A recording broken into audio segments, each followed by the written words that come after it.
that one, show you where it's headed. That would bring it into areas around Irwinville here around 7:15, New Roads and St. Francisville 7:30 to 7:40 if it holds together as it lifts up to the north. Let me check in on one other product. That would be our debris tracker, and not an obvious signature on anything here right now, so we will continue to keep a close eye on that one. But again, we are tracking now a tornado warning for parts of Iberville, West Baton Rouge, and Point Coupee parishes with that cell that is moving through Rosedale. Let me see if we can back this view out and give you a look at the big picture. We still have a severe thunderstorm warning in parts of Livingston, Ascension, St. James parishes at this hour. We've got very intense storms showing out to the west. So let's zoom in on some of this, kind of walk you through what we're tracking right now. We'll take in closer on this cluster that's moving into Livingston Parish. Heavy stuff between Sorrento and French Settlement.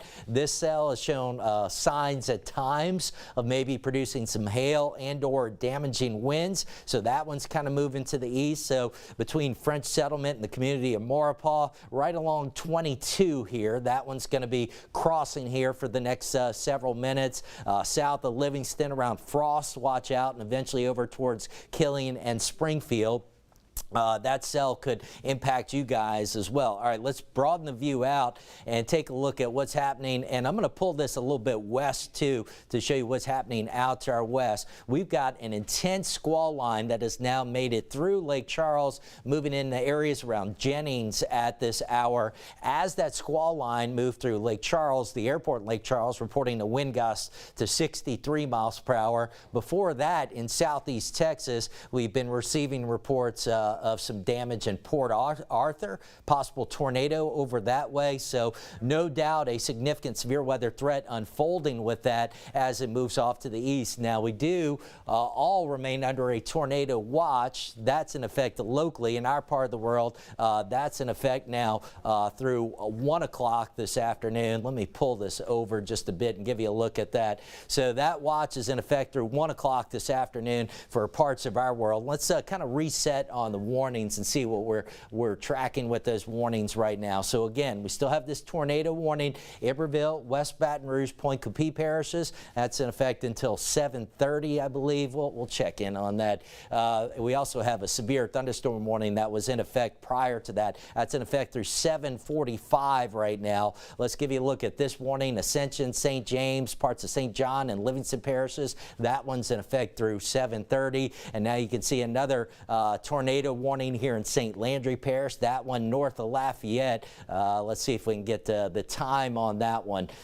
Come on, computer. There we go. That one's in effect through 7:15, so that would be, about another 10 or 11 minutes for that one. And then look at the broad area that is under severe thunderstorm warnings right now in southwest Louisiana as we deal with this ongoing severe weather threat and that squall line.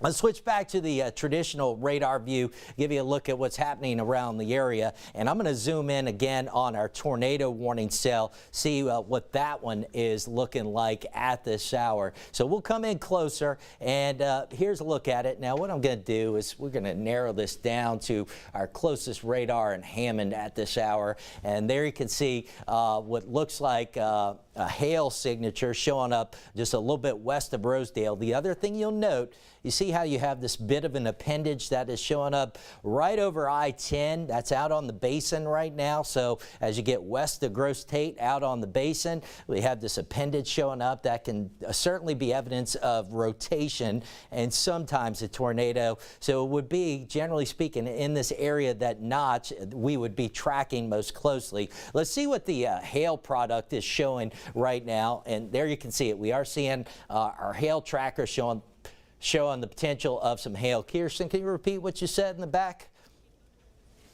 Okay, thank you very much. So we're seeing a hail signature coming across the basin right now, crossing I-10. That is near and just west of Gross Tate as well. And then before I toss it back to Matt and Liz, let's go back to the velocity view here and walk through a few of these radars. So again, it appears to be this area just west of Rosedale. Let's pull up our radar in West Feliciana.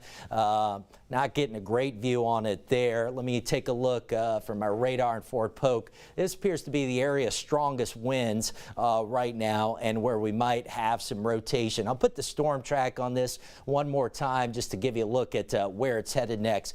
This one is moving up to the north at about 40 miles per hour.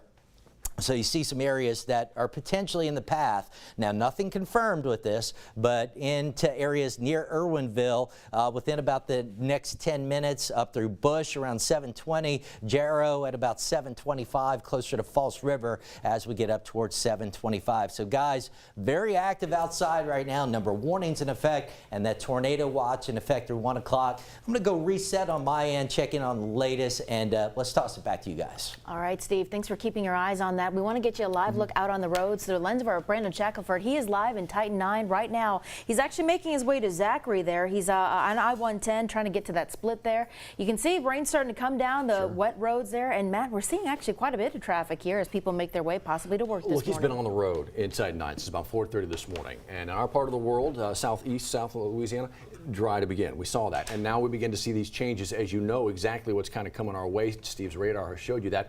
But this line of storms, it started right it's out in Texas. It was impacting Louisiana originally in the northwestern part of the state. And when you look at poweroutage.us, our friends over there at poweroutage.us, that tracks all the major power players throughout the country, including Louisiana, you can see the impact already. Let's give you a look right now at poweroutage.us and show you as we travel here from Titan 9 over to that power outage map to give you an idea of what's being impacted all right now. And again, you can kind of see exactly where the impact is happening. Now, not a lot of power outages right now in South Louisiana, but Liz, you can tell where the storms are impacting and have impacted. This is the proof there. You're seeing the colors there. In Cameron Parish, you're seeing the most of those outages, right? About 2,000 customers out there with power.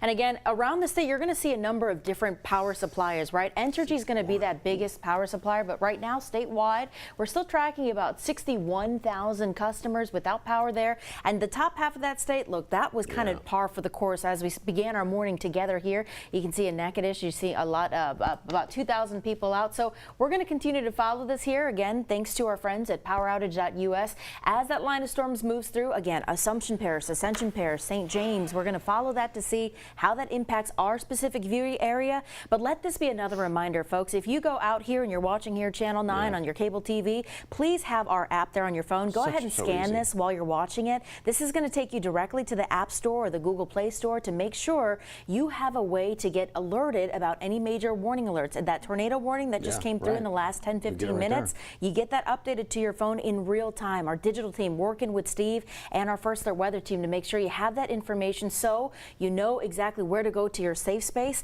And we also want to get you out to Lake Charles here because we've got that eyes on the skies there too because of our vast network through Gray Television. A look into Beauregard Parish live this morning. It's actually DeRitter, and it might be a little bit of a stuck shot as you continue to watch that, but just know that rain, that heavy rain, that is moving through southwest Louisiana. We saw those outages tracked there in Beauregard Parish too. And for those who don't know where DeRitter is, and you can see the lights that kind of flashing here, and the lens kind of moving around with the rain. So yeah, thankfully not a stuck shot, showing you in the moment. DeRitter just north of Lake Charles. You know where Lake Charles is, and so this is the direction the storms obviously are coming from right now. So getting you ready for all of this. And we were talking about the power outages, and Entergy obviously the major player in our part of the world, and we were able to talk with their folks as well about how they prepare, and they continue to prepare, right? And so they're telling us, and they've told us this many times, we know as these storms come through, crews are going to be staged and ready to go. They cannot put them out there in the moment. There's a wind mile per hour threshold, and that's usually about 30 miles an hour. So when that kind of subsides and gets underneath that after this passes, then the crews can get out there and start to fix any kind of an impact. But they've got to wait as well. And right now we are waiting for this line of storms to come at us from the west and to come at us from the south. It's a lot going on, Liz. That's why we're making sure you're prepared as you start your Wednesday morning here, keeping our eyes on the traffic flows too. Johnny Asian mentioned it here. If you have maybe a heavy truck, that's a wind is going to impact you as you make your way out there. The Governor's Office of Homeland Security, look, they are asking folks from 8 a.m. to 2 p.m. if you do not need to be out on the roads, please stay home. The schools, most of them in our viewing area, have already canceled for the day or they've gone virtual. And a reminder that you can keep up with those on the 9 News app. But Johnny Asian's been watching some of the lightning move through in some of his 2 200 cameras across the state working in partnership with DOTD. Yeah, you can access that through our 9 News app as well. So let's get you to a look at our website here where we're tracking all of the things related to the weather for you this morning. It's a great way for you to follow along. Look, because sometimes the power goes out. You don't know where you're going to be. Maybe you can't be with us here. Linear TV, we call it WAFB. You have the ability to type it in, WAFB.com. You have the ability to go to your 9 News app. All the tools and power and resources we have here, you then have with you wherever you go. That includes the website. So we want to make sure that you are well prepared for all of this together here. And again, another reminder just to download that weather app. We want to get right to Steve because he's following some things, getting an update on some of those weather forecasts for you. Steve, what are you following? All right, Liz, at this hour, we are still tracking a tornado warning right now in parts of Iberville, West Baton Rouge, Point Coupee parishes. That is in effect through 7:45. Let's give you a look at that storm. It's very close to Rosedale right now, beginning to lift north of there. It's going to pass very close or just west of Irwinville. So right now, it's approaching 190 between Irwinville and Livonia at this hour. And you can see we've got a bit of a notch. Let me zoom back in. I'm going to pull up my radar tools and we'll zoom back in on that cell, give you a look at what we've got happening with it right now. But this is radar indicated rotation, nothing that's been confirmed as of yet. Boy, this is not cooperating. It was working well for me earlier, not working so well right now. Let me walk over and give you a look at a better look at this. So that cell is lifting north of Rosedale right now, and that's our main concern. So let's stop this, and what I'm going to do is we'll take a look at the velocity data on this and see what's happening at this hour. So we haven't had anything confirmed. Let's switch over to the velocity view on it and see. So this would be our area of potential rotation very near or on the west side of Rosedale. This storm's been moving up to the north at about 40 miles per hour. So put a track on that. That would have it near or into Irwinville here within, say, about the next 15 minutes. New roads around 7:40 after that. We haven't gotten anything confirmed. I'm keeping an eye on our National Weather Service chat, but certainly something that we are tracking closely. Let's check in on the hail. We've seen a hail signature, probably some hail coming out of that cell as well. You start getting in the shades of blue, that's an inch or better in diameter, which is our criteria for severe hail, and certainly very heavy rainfall, lots of lightning. All right, let's widen the view out and give you an updated look at what's happening around the region, because it has been very busy so far this morning. You can see some other potential hail producing cells out to our west right now. Here's an updated look at radar, and we are tracking several clusters of storms. We've got that tornado warning that is in effect as well. What I'm going to do, we're going to bring you out to western Louisiana, where it's been very active over the last couple of hours,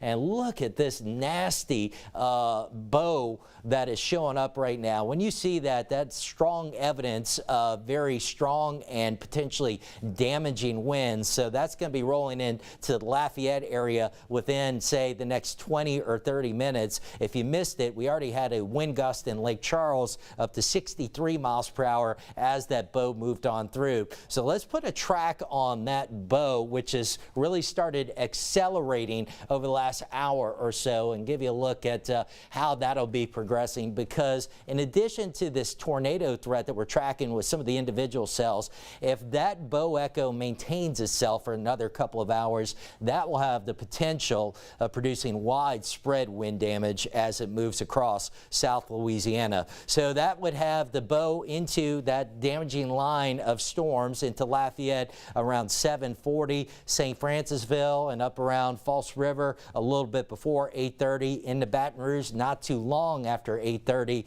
and if it holds together all the way into Hammond, we're talking about after 9 o'clock. That's quicker than what we were thinking earlier this morning. Earlier this morning, the line was moving eastward at about 40 miles per hour, but when I timed it out a little while ago, it had accelerated to now racing east at about 60 miles per hour. In fact, I can animate this for you and give you a look at how it's really started to accelerate to the east, and it would be especially at the apex of that bow right in here that you would be most concerned about those damaging winds. So right along and north of I-10, so kind of between 110 and 190. 90. That just looks ugly right now. On top of that, we do also have a tornado warning north of Lafayette. That cell has been looking rather ugly at times too. Let's come in closer on that one. So this one has been, now it's moving just north of Opelousas. Let's take a closer look at it and see what we're seeing in terms of the velocity data. And boy, yeah, look at that. That is some very strong wind right now showing up just east of I-49 in St. Landry Parish, near and east of the community of Washington. What I can do is see what radar is detecting in terms of those wind speeds at this hour. And wow, look at that. We're looking at wind speeds better than 70 miles per hour being detected with that cell that is just east of I-49 in St. Landry Parish. So that one moving up to the north now, just outside of our viewing area technically, but it gives you an idea of what we are dealing with this morning. All right, let's kind of come back to our big view and switch back to the traditional radar view, show you again what's happening outside right now. We are tracking numerous clusters of showers and storms. Let's go on into Livingston Parish, see what the latest looks like with this cluster of storms that we've been tracking, see how it is shaping up, because this has looked pretty healthy at times too. No warnings in the across most of Livingston. We have a little sliver of southern Livingston still under a warning for a little while, although that storm appears to be lifting out.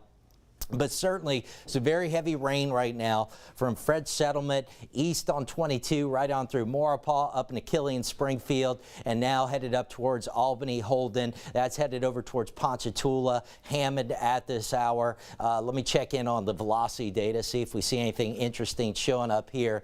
Nothing that jumps out from the radar in Hammond, although that's not an ideal look at things. Let me try another site. Let's check in on our terminal Doppler radar just west of the airport. So if we're not seeing anything that jumps out on the velocity view, let's check in on our hail tracker, see if we got anything there. So we do see a little bit of a hail signature showing up with that cell that is kind of racing up 22 at this hour through Killeen, Springfield. If you are seeing any sort of damage, hail, things like that, love to hear about it. You can send that via social media. You can upload 9reports.com. Let us know what you're seeing if you get any pictures or video of any severe weather or damage that may be happening around the area. All right, we switch back to the radar. Now, there's one thing I want to mention this morning that I was speaking with a number of officials around the area yesterday as we geared up for this potential severe weather event. And one concern I did mention, on top of this just being the potentially a significant severe weather event, it seems like in recent weeks that we've had days with winds that weren't exceptionally strong where we've seen some trees come down. I'm not an arborist, but I think one thing that's in play right now is coming off of that severe drought we had last summer, last fall. We've had a lot of dead trees and dying trees that have been a little more prone to falling a little more easily.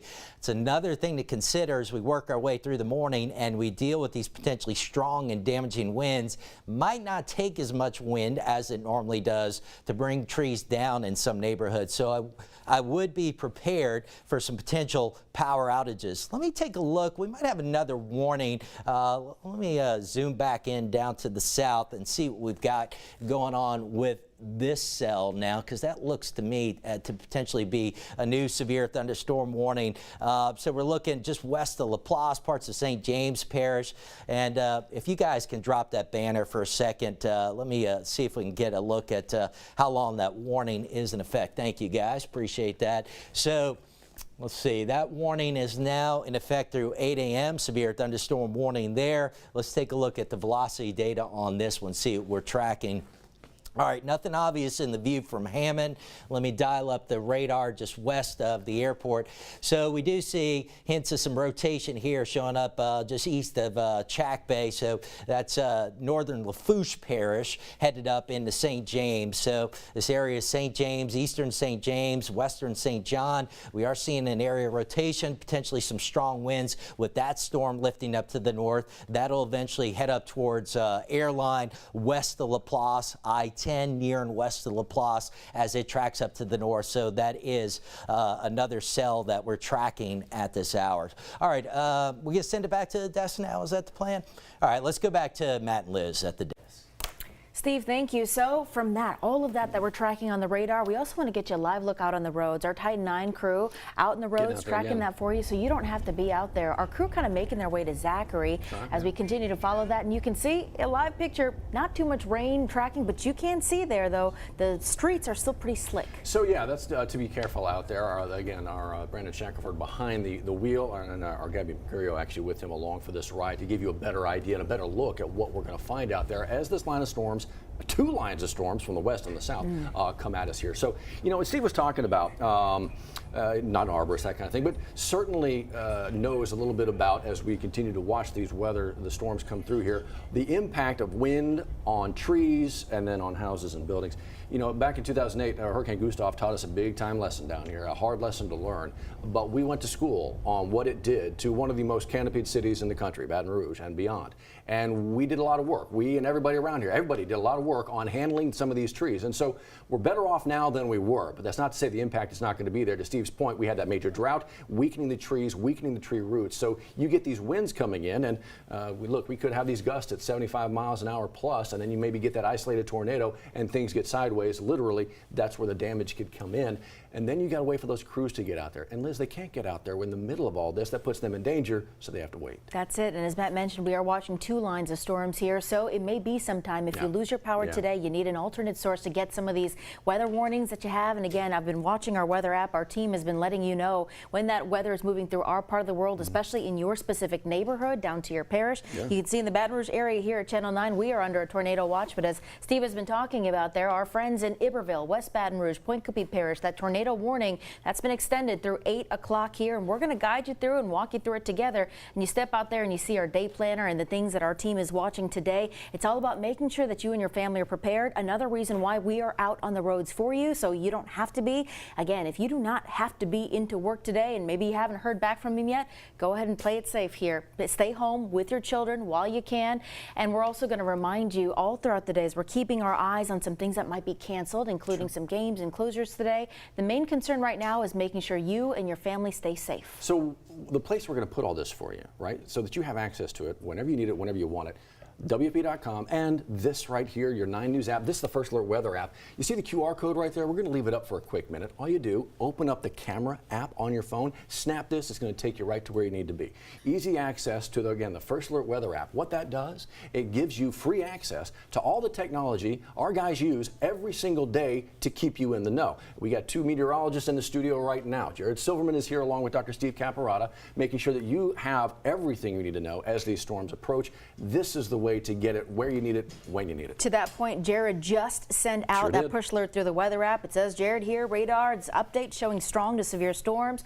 We're updating you all morning long, and that is the best asset to have on hand, especially if you may lose power in your home. Make sure your phones are charged up, your iPads, any devices that you may need to stay safe throughout the day here. We're going to get through it together, and it's making sure that you have tools and devices like this to make sure you and your family are in the know. And again, Jared Silverman, Steve Caparata, both in the house tracking this for you here as we continue to watch that line of storms move through.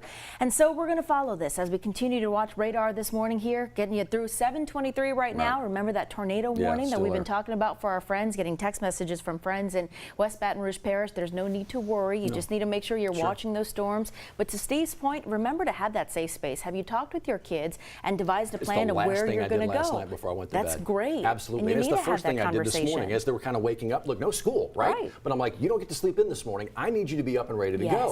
Be safe. And have those phones, to your point, charged and ready to go, because look, I may need to get with you and say, hey, right now, get into that safe space, have the safe space. And here's the thing, we were thinking about the timing yesterday, right? We were, hey, when's this going to hit?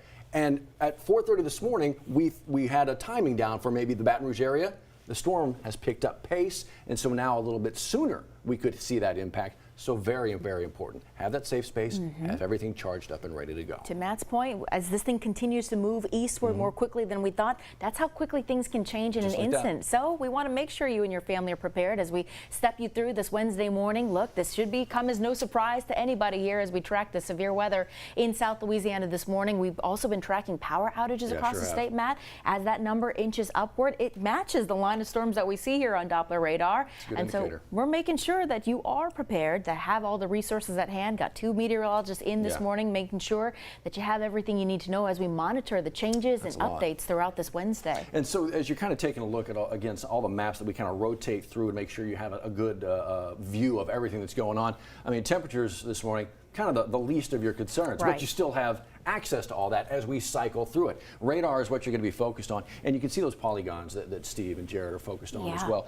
That's going to indicate some of the severity, where we are really watching, and depending on what they are, where they are, and how they're moving, from severe storms to isolated pockets of hail to possible tornado watches and warnings, there's a lot to focus on. So you have Jared and Steve to do that for us. Hey, while we have you here, let's remind you, 9 reports. It's a great asset for us to help tell your weather story. So if you have our 9 News app already downloaded, or maybe you have a browser pulled up on your phone, 9reports.com. It's easy, and when you pull it up, all you have to do is click on that bubble to add some photos. Look, every time we go through a weather event, it's helpful to see exactly what you're seeing, whether it's hail, whether it's heavy rains, maybe some flooding in your area too. Some of the things that we're anticipating that we may see today will help us be the eyes on the ground to help tell that story. 9reports.com is going to be the best asset for us to help share these photos and share this with everyone who's watching this coverage so we can get through this Wednesday morning together. And you talk about doing that when folks have a safe moment to do that. Yeah. You know, hopefully folks have been prepared for this one. Our guys have been talking about this since at least Friday, the possibility of this happening. We knew something was going to be showing up, and then about Friday we really started to figure out the severity, the possibility of the severity,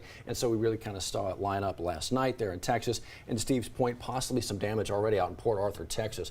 So that's when we travel west of here where those storms were. And you know, speaking of travel, we got one guy here who's very good at traveling us around. Johnny H has been watching his traffic cameras all around the state this morning. And Johnny, are you seeing anything here in the late 7 o'clock hour? Yeah, just a lot of rain, and the traffic has actually been very light traffic here in the immediate Baton Rouge area. And like we've been watching kind of to the west of here, do our overlay right past the Atchafalaya Basin, right past Jennings. Between Jennings and Welch is Roanoke, and we do have a lot of things going on in that area that just pass through there. Here's a live look at the interstate in that area. You can definitely see that this is I-10 back here in the Roanoke area.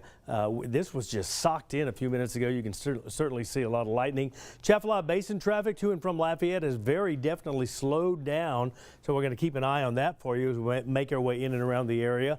And the Plaquemine Sunshine ferry boats are right now working, but when the inclement weather comes in, they often shut those boats down out of an abundance of caution, and that could happen a little while later. Going to stay on the air and give you team coverage all morning. 7:27 on the clock. We'll look at some other DOT traffic watch cameras, and Matt and Liz and Steve will also pull up these cameras periodically when we have something to show you as well, which we will in just a second. So right now, though, back to the desk and Matt and Liz.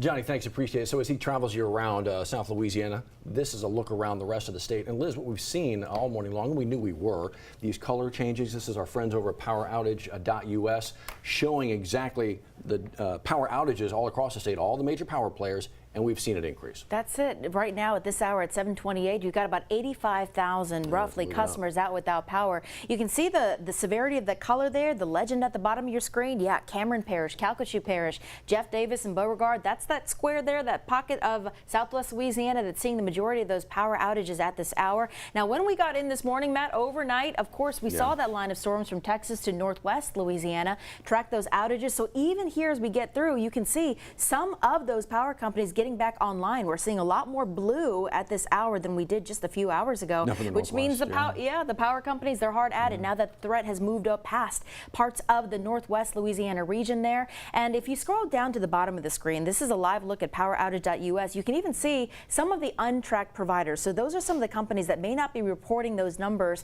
So some of those, might not be an accurate full representation, but just know Southwest Louisiana dealing with the brunt of power outages at this hour. But as Matt mentioned multiple times this morning, as it is safe for those linemen and women to go back out there to fix those lines, please be patient with them as we continue to deal with this severe weather threat in our part of the world. We wait for that to come through. That's why we want to make sure that you are prepared and safe first and foremost, and then they're going to work to make sure that power gets back online. But we're already seeing some signs of improvement there in central and north Louisiana. And you see right at the bottom part of your screen here why we are still on the air for you right now. Look, anytime there's tornado watches, they'll happen from time to right? They'll happen from time to time when these kind of systems move through.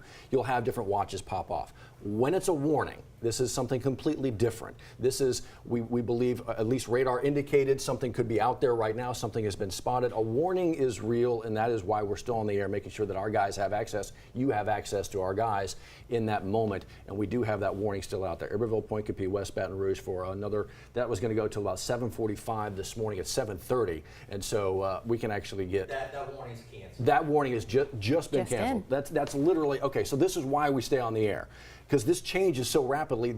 Steve, this storm is now moving at how many miles an hour? Well, all right, so the one that was in West Baton Rouge had the warning moving 40. The line that we've been tracking out to our west here that is now approaching Lafayette, at last check, when it timed out a little while ago, was racing off to the east at 60 miles per hour. But can you make out the bow shape to it? That is strong evidence of strong winds in association with the storm right now. Let me come over to my laptop, and we're just going to pull this in so I can get a little easier control of the radar screen. So this is just a nasty line of storms right now racing off to the east, likely producing some damaging winds within when you see that sort of bow shaping up. We do know Lake Charles reported a 63 mile per hour wind gust as it moved on through. We're seeing heavy storms around Hammond as well, and you can see the warnings that are lining up. In fact, let me give you a look at what warnings we currently have in effect. So here you see it. Boy, look at that. All the way from Alexandria basically down to the coast under a severe thunderstorm warning. You don't see that very often. That gives you an idea of the potential for widespread wind damage in association with that squall line and that bow echo. And then within, we also have a couple of separate tornado warnings showing up. So let's come back to the traditional radar view and take a look at this. And that line, as we talked about, moving off to the east at about, look, you just don't see bows like that showing up very often. So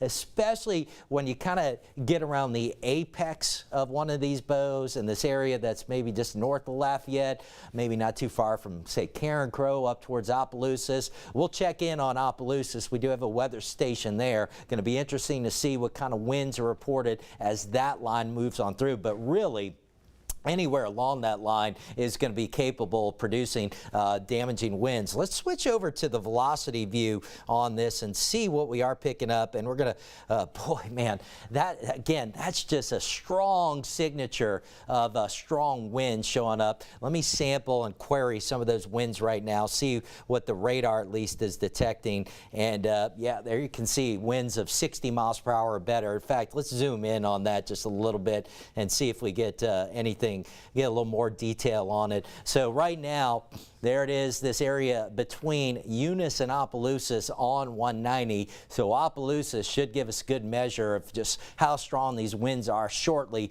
as that bow echo moves on through. Again, let me sample one or two spots and see if we get any stronger winds from that. And let me pull up a different radar or two. Let's pull up Lake Charles and see what we get when we pull up the radar in Lake Charles. So depending on where we're looking and the distance from the radar site, look at that. Yeah, so at Lake Charles, we're getting winds at night. Now, that's above ground level, okay? Let me step out the way. I don't want you to think that that means we're getting 90 mile per hour winds down at ground level. That's at some elevation from the lake. So let me slow down here, explain what's going on. You got the radar site in Lake Charles, which is right over here. The radar beam leaves Lake Charles, and two things. Number one, the earth is curved. Number two, the radar beam leaves at a bit of a tilt. So the farther you get from the radar, the higher up in the sky it's looking. It's probably looking several thousand feet above ground level at that distance, but still, that is a big alarm bell when you see winds that are being detected at better than 90 miles per hour, even if it is a few thousand feet up. So we're looking at the potential of some widespread damaging winds right now approaching Opelousas and really areas all along I-49 from near north of Lafayette up to near Ville Platte at this hour. That's the area of greatest concern. So let me see if I can get that to clear off the screen for you. So as that marches eastward, that is what we're going to be tracking most closely. So as this bow moves off to the east, and let me widen this view out just a little bit more to see if we can kind of give you a better perspective on things for the Baton Rouge area. And what I'm going to do, we'll draw a storm track on this now from the velocity view, since we have a better look at where that bow echo is, and give you an updated look at the timeline on when these damaging winds might be rolling in. So if that is still moving off to the east at about 60 miles per hour, it's been a little while since I've been able to time it out, that would have it into Livonia not long after 8 o'clock, and then St. Francisville up around False River not long before 8:30, and into the Baton Rouge area roughly around 8:30. So right now it's about 7:35. So if you're in the Baton Rouge area, and especially west of Baton Rouge, if you have not finalized whatever your severe weather plans are, you need to get that done. If there's anything loose outside, go pick that up right now. Get that done right now. Make sure you know your safe room in your home, just in case we do get some strong damaging winds. It doesn't take a tornado. We need to be cognizant of where are trees relative to your home. So if you have trees that are on one side of your home, and let's say, for instance, you know that you've got some trees on the west side of your home and these storms are moving in from the west. Well, try to put as much distance between yourself and that side of the house, just to be extra safe in case we get any falling trees, because this line, if it holds together, is likely to produce some damaging winds as it continues eastward. But that's about as nasty of a radar signature as you can get as that moves on through. All right, let's see, Jared, are you ready? I'm all set. All right, yeah, let's get over to Jared, do a little more analysis, and I'm going to do some more. I'm going to check in on some of the reports. Jared. Thank you so much, Dr. Steve. Yeah, we're over here in the First Alert Weather Center, where you can see our live local Doppler. We got all of our sweeps up, kind of the lull right here over in Baton Rouge, but the lightning tracker is really getting noisy out there. And not only that, if we can actually take a three-dimensional cross-section of this whole area, and we can see exactly how high some of these tops are, that gives us an idea of where there might be hail and where there might not be. You see 20,000 to 30,000 feet on some of these tops. As we move a little bit farther to the north with this 3D, you can see in the Lafayette, Karen Crow area, that's right north of about 40,000 feet. So there's probably going to be a little bit of hail in that area. As a matter of fact, on our hail tracker, we've taken away the radar, so you could just see these little areas of blue. Let me go ahead and query this one area right here and see what it's talking about. It's saying that the hailstones right here are around 1 inch diameter. Remember, we usually consider that as damaging or severe hail. And I can tell you right now, couple of these hail trackers have been right across the Atchafalaya Basin. I actually was driving past there, and the hail got so bad that a lot of folks were actually driving and getting under the overpasses and just hanging out for a couple minutes under the overpasses because the hail was pelting just that much. So it transitions from heavy rain to hail. You could see that over there, and over in the Opelousas area. Let me query that area as well. That's 1.2 inch diameter hail. Now, we don't see any right now in the Baton Rouge area, but like I said, all those hail producers out here, down 190, down 110 across the other side of the basin, they're all heading our way. Dr. Steve put a track on it. I'm going to see if my computer has a similar timetable as what he was showing, as this one storm, this broken line, is now showing signs of speeding up a little bit. So there you go. You see that we've got Baton Rouge expected to get this storm. It's showing at about 9:25 in the morning. I would say it might even be a little bit earlier than that. That's this forward line right here. So far, so good. It looks like things are starting to materialize a little bit faster than what we were showing on our computer models. Just trying to make sure that we don't have any updated tornado warnings right now, and it doesn't appear that we do within our viewing area. Hammond back on over to Covington, down to Prairieville, down to LaPlace. Dangerous lightning and winds that are definitely getting cranking out there. We've already seen wind gusts well over 60 miles per hour. Stay off the roads. That's the kind of thing that's going to push your car around. And getting the big view, look at all of this lightning in the frame. And again, that's one of the lesser concerns to tell you just how strong this weather and how big of a punch that it's going to pack. Now, if there's some good news that I could throw onto it, it's that you look behind it over in the Houston-Galveston area on the other side of the border in Texas. It looks like we're starting to get everything through here a little bit faster. Hopefully that means we'll clear things out more quickly, and we'll actually see the watches and warnings go away a little bit more early. Of course, that's for the western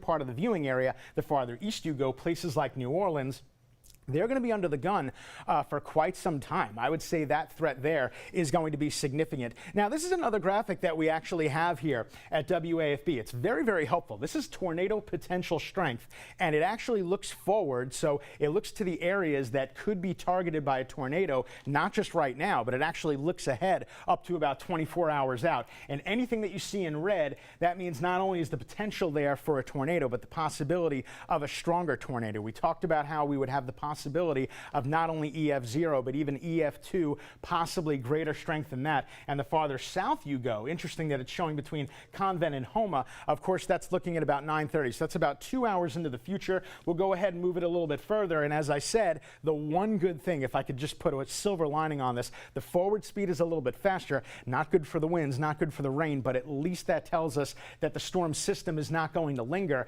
And this is at 11:30 in the morning, and you can see that tornado potential strength has already moved past and migrated away from Baton Rouge, and then the entire focal point will become more towards the New Orleans area. So we clear out from west to east. Farther west you go, I would say by later in the morning you're going to be looking significantly improved, but the farther east you go, places like New Orleans and Hammond, it is going to take quite some time. Also wanted to show the wind gusts, because winds have been very, very gusty here. Here's what we're showing on the Futurecast wind gusts, and now it's actually dialed things down considerably, between 20 and 30 miles per hour. But remember, we've already seen gusts as high as 60 miles per hour, so we're keeping a watchful eye on that. As we've been talking about through the early afternoon, damaging winds and tornadoes, that's going to be the two primary focuses. We've already had multiple tornado warnings. They have been allowed to expire. Let me just double check real quickly, and I don't see any new tornado warnings right now for our viewing area, but still, that main line hasn't gotten here yet. And as I mentioned, this is something that's very noteworthy. One of the biggest problems that I encountered on the way over here this morning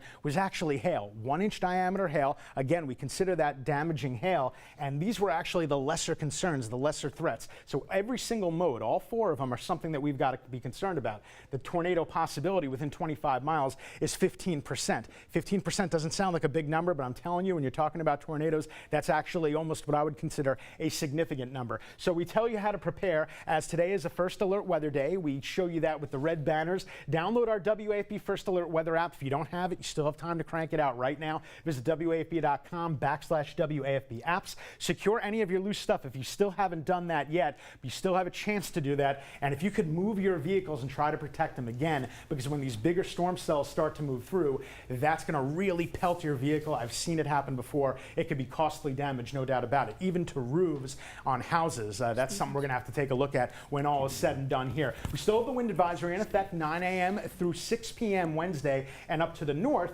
That's where the flooding concern is, because there are heavier rains. Now, we don't have that in Baton Rouge, and then you got your marine watches and warnings out to the south. Of course, that's going to stay in red. So we'll continue to keep a very watchful eye on that. Meanwhile, let's go back to our radar, because it is very busy and active right now. We are still seeing a couple of areas of very heavy downpours. Waiting for my computer to just catch up with me. And again, lightning and winds have been a very big problem too. You can see everything that is developing. This line right here, I would call that kind of a busted squall line that's now knocking on the door of Lafayette, and it is moving our way. Already producing hail, producing those very strong winds, and we've seen quite a bit of lightning just over the past hour or so. So here's Baton Rouge. I know it's very noisy on our map, and then those storms over there. We can go ahead and put the tracker up and see about how much time it's going to take now for those storms to get here. And it's still showing getting to Baton Rouge at around, I would say, 9 to 9:30. So I would say maybe about an hour or so away before it moves. I think it'll actually get here a little bit faster. So we'll keep a watchful eye on that. But again, the one silver lining that I can put on it. Yes. Yeah, let me hop in here real quick, because we do have a pair of tornado warnings. Let's come over here, and I want to talk about this because the Weather Service in Lake Charles put out this tornado warning near and east of Opelousas. So this is parts of St. Landry, of Oils, Evangeline parishes, also a little bit of St. Martin. But what they're doing here is a little bit unique. Not only are they saying this line is maybe capable of producing tornadoes, but they're kind of being aggressive with going with the tornado warning because there's such significant damaging wind potential. What I can tell you is Opelousas did record a 63-mile-per-hour wind gust around 7:10 this morning. I'm waiting on another update from the site. Should have come in around 7:30, so that could be evidence perhaps of a power outage that we may not get another update from that site, but we are certainly continuing to get some damaging winds, and so especially those of you that are watching from Point Coupee Parish, this is going to be moving in shortly. This bow echo right here, capable of widespread damaging winds. So if you're in Livonia and back towards Krotz Springs, up through Melville, we're talking Bachelor, Morganza, Ennis, places like that, watch out as these storms continue eastward. Damaging winds likely with that. Now, what we're going to keep an eye on, let me move my computer out of the way for here just a second, is the trajectory of this bow echo. It's kind of moving east-northeast. So will that bow stay a little bit north of Baton Rouge, or will it impact the capital city proper? That looks to be a close call at this point. Let me widen the view out and just give you a little better view at that. And we will loop this as well, and you'll see what I mean here. So watch, you see here's our bow echo moving off to the east. And again, will the most damaging winds stay a little bit north of I-10, or do they come into the capital city? That's going to be a close call. There's some signs of this kind of rotating east-northeast. By the way, one other thing to note here that's pretty remarkable, and I can't say I've maybe seen this a few times in my career. The National Weather Service in Lake Charles is actually saying this part of the line is moving eastward at 90 miles per hour right now. 90 miles per hour is what they had it timed at. So again, when you've got lines moving at that rate, the momentum itself will generate some strong winds, not to even account for the dynamics of what's going on within the storms themselves. So we do have a very real damaging wind potential with this. Let's switch back to the velocity view. Kirsten, I'm sorry, say that again. Okay, thank you. So we're going to take a look at a couple of radar sites here. Let's pull up our radar in West Feliciana, see what we're getting, if anything, out of that. There we go. Well, we're kind of obscured by the rain. So let me try the radar in Lake Charles. Here we go, and we're going to move this over a little bit. So this would be our strongest area of winds right now. That is near north of Opelousas, approaching Melville. That's Krotz Springs right there, where you see 190 meeting up with 71, 167. So that is Krotz Springs. So you guys are probably in on those strong, if not damaging winds right about now. And it's about to move into Point Coupee, northern parts of Iberville. So Maringouin, Rama, Gross Tate, watch out. You could get in on parts of that bow echo as well as it moves off to the east. If it holds together, that's into the Baton Rouge area here probably within the next 45 minutes. So that is certainly a concern. All right, let's get back over to Matt and Liz. As Jared and I continue to track this, we'll be back with more updates, especially if anything big happens, but we're going to be tracking it closely, guys. Yeah, Steve. So as we follow what you're saying here, we've checked in with local law enforcement sources in West Baton Rouge area, and they tell us, according to Sergeant Landon Groger, there's no reports of any damage in West Baton Rouge Parish at this hour. We know that there is some heavy rain moving through that area, some thunder as well, but we want to get a check of our roads too. And so to do that, obviously Johnny Asian, a very close eye on it, and what he has access to are cameras all over the state, giving you a better idea, quite literally a better picture of what's going on. Johnny, where are you? Where are you taking us? Well, I got to tell you, Steve was mentioning Roanoke, and I beg your pardon, was mentioning west of here, and both of my cameras in Livonia, both of my cameras in Irwinville on 190 are down right now as that storm system moves. But it's not only to the west, also to the east. Let me take you out there, kind of show you the Hammond area. This is I-12 and US 190, Florida Boulevard in Hammond, and we'll take it down south of that a little bit. You can see traffic starting to build up on some of these roadways in the north and south on the causeway. Let me overlay Steve's radar and Jared's radar and show you you've got some heavy activity. In fact, I just got off the phone with the Causeway Police. Full restrictions on the causeway. They do have 2 lanes open in each direction.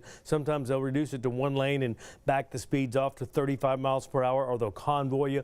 Not the case today, but they do have full restrictions, so they are restricting glass trucks, motorcycles, and RVs. No glass trucks, motorcycles, or RVs on the Pontchartrain Causeway right now as that active system moves through there. Let me show you near the Hammond area. This is I-12 near I-55 right there near Hammond, and the Bonacera Spillway across the south part of Lake Pontchartrain. Light traffic this morning, but definitely that storm shower activity moving through in that area. So we're keeping a close eye on it with the cameras that we do have available. Some of them do go offline while that storm system moves through there. Right now the ferries are still operating. The one ferry is still operating in the Plaquemine area, but that could also be affected when that strong storm activity moves through that area. We are giving you team coverage with our WAFB First Alert Weather Action Day. We have Titan 9 out and about this morning. Brandon Shackelford behind the wheel. Gabby's on the microphone. Gabby, where are you guys? Hey, good morning, guys. We're in West Baton Rouge on LA1 on our way to New Roads. We pulled over just for a minute. We wanted to show you the False River. The rain has been on and off kind of all morning. Seems like a little bit of a break, but you can see the wind is pushing all of that water pretty quickly. Not sure if you can see some of the grass there. You see the wind really ripping through here, as you guys have heard all morning. We are in one of those areas for the tornado watch. We're getting all these squalls of wind and rain, and you can really see that along the False River. We are working our way towards New Roads. There's a lot of rain coming through at the moment right now. Luckily, not a lot of people out on the roads. It's pretty much just us. There's a couple stragglers, of course, but you want to stay safe, especially as the winds and the rain continue to pick up. As you can see right here, this tree is continuing to get blown with these squalls of rain coming through. Like I said, the rain's been kind of on and off, but it seems to be picking up a little more in the past few minutes. It's definitely looking a lot more eerie out here. You can definitely tell that this is a tornado watch zone, so you want to be careful and want to stay tuned in and keep an eye on that radar. Like I said, we're making our way to New Roads. We'll go ahead and keep our eyes on the road for you guys all morning, and we will stay checked in. Back to you guys. As you ride around in Titan 9, that is a pretty substantial vehicle right there. You feel pretty stable in that, but it is obviously a big vehicle. You feel like you're getting pushed around in that one at all right now? Because some of the best advice is just stay off the roads if you have to. Good job, yeah. Cool, thank you. So yeah, they're obviously driving around, and they're obviously making their way around, and that is the advice. Actually recommended, stay off the roads if you don't, if you don't have to be out there. Just keep yourself safe. Something I took away from Dr. Steve and Jared Silverman just a second ago, the dynamics of this storm, and I found it pretty incredible. The pronouncement of that bow that Steve and Jared have been looking at, right? So Steve, about 20 minutes ago, Steve took a query from the very tip of that spear, of that bow, and said, this is the timing into Baton Rouge. And he took it from the very tip, right? 8:30 this morning, arriving in Baton Rouge. Jared, shortly after that, took a query from a storm cell just a little bit south of that, 10, 20, 30, 40 miles south of the tip of that bow, and that was projected into Baton Rouge at 9:30. The dynamics of this storm system and how it's spread out and just how big that bow is puts different parts of the storm into our viewing area at different times, could drag through for a little while. That's why it's so important to have these guys here keeping us in the moment. That's why it's an asset to have two meteorologists with you this morning, getting you through the severe weather threat. incredible. We're walking through this with you here as we continue to see this move through our viewing area. So let's get you some updates about some closures and delayed starts, about the offices, state offices around our viewing area. Keep in mind everything in EBR Parish, the city of Baker, anything dealing with the juvenile court or the court building there, BR City Court, all of that is going to be closed today. Point Coupee Parish saying they're on a bit of a delayed start there. Gabby Mercurio and Brandon Shaka for giving you a live look there in New Roads. Wind, a primary concern for a lot of folks. So you've been hearing our Mets talk all morning about if you don't see that severe weather in your area just yet, well, take that as a lucky opportunity to move your cars under carports and garages. Go ahead and pick up anything in your yard that could be flying debris, which is the last thing you want, especially if it has a potential to fly through any windows or anything. You want to mitigate any of those things that could be flying around, maybe hit your neighbor's yard as well. Please go ahead and do all the things that you can to stay safe. To do that. That's the goal. Last minute to do that. And so as you stay safe through all this, when you're able to do so, help us tell the story that's out there through your eyes and your lens as well, through 9 reports. Again, when it's safe to do so, send in those videos, send in those photos, helping us tell the story. And Steve, the story of the day is hopefully folks have gotten ready for this. They knew it was coming because it literally is here right now. Yeah, that's right. Since we last checked in with you guys, a pretty large severe thunderstorm warning has come out for Metro Baton Rouge. That includes all of East Baton Rouge Parish, all of West Baton Rouge, northern Iberville, Point Coupee, West Feliciana, East Feliciana. That's in effect through 8:45. I'm going to pull up the radar view, and then what I want to do is read from you what we just got from the National Weather Service. So here is the leading edge of that bow echo now that's extending from parts of, near Krotz Springs up through Melville and then back south of Marksville. That's the most damaging part, especially there near and south of Melville at this hour. Now, let me read from our colleagues at the National Weather Service in Slidell what they wrote about this line that's approaching Metro Baton Rouge. So they say the Boeing segment line headed towards Baton Rouge in our northwestern areas is extremely dangerous, and there are reports of widespread wind damage in St. Landry Parish. Tons of tree damage and reports of structural damage. We have a warning out for 70-mile-per-hour winds with this line, but wouldn't be surprised if we have to upgrade to 80 miles per hour at some point. All right, and look, new update just rolling in from our colleagues at the National Weather Service. They say, and again, this is one of those things we just don't utter very often, we are going to upgrade the severe thunderstorm warning to catastrophic. And what that means is, looks like that's coming out right now. If you have a cell phone, there it goes. You're going to get a wireless emergency alert, which we don't get for most of our traditional, if you can hear that coming through on my phone, probably alerting for a lot of you. We don't get those for traditional severe thunderstorm warnings, but when the National Weather Service upgrades it to what they call that potential for catastrophic damage, those winds that could reach up to 80 miles per hour, we do indeed get the wireless emergency alert. So that is what that is all about. All right, so again, it's been a long time since I've seen a bow echo as pronounced as that. That is a classic radar signature, evidence of strong and damaging winds. That is now moving into Point Coupee Parish at this hour, and you can see extends down to near Lafayette. It would be in this general area at the apex that you would expect the strongest winds. So Maringouin up through Irwinville, Rama, watch out towards Gross Tate, areas like that, but especially into Point Coupee Parish, especially concerned there. And on top of that, when you consider how heavily forested parts of Point Coupee Parish, I'm worried we could see some significant down trees there and power outages as that line moves on in. All right, let me switch over to the velocity view on this. Give me just a second to get that pulled up so we can take a look at how that is shaping up at this hour. Hang on one second. Get the right controls up here. So again, the National Weather Service upgrading this to potentially catastrophic damage. All right, so we're going to switch over to velocity, and I'm probably going to have to switch between a couple of radars, but even on this view, where you can see that Boeing egg right along 190 right now, and there now we're getting an updated scan. So here it is. That represents the leading edge of your damaging and potentially catastrophically damaging winds moving eastward into Point Coupee. And I want to emphasize, again, I'm not being hyperbolic here, not using hyperbole. That word catastrophic comes straight from the National Weather Service. So that's not a word I'm choosing. That's what they went with, and this warning gives you an idea of the level of concern, especially given what they say has been widespread wind damage in St. Landry Parish as that bow echo moved on through.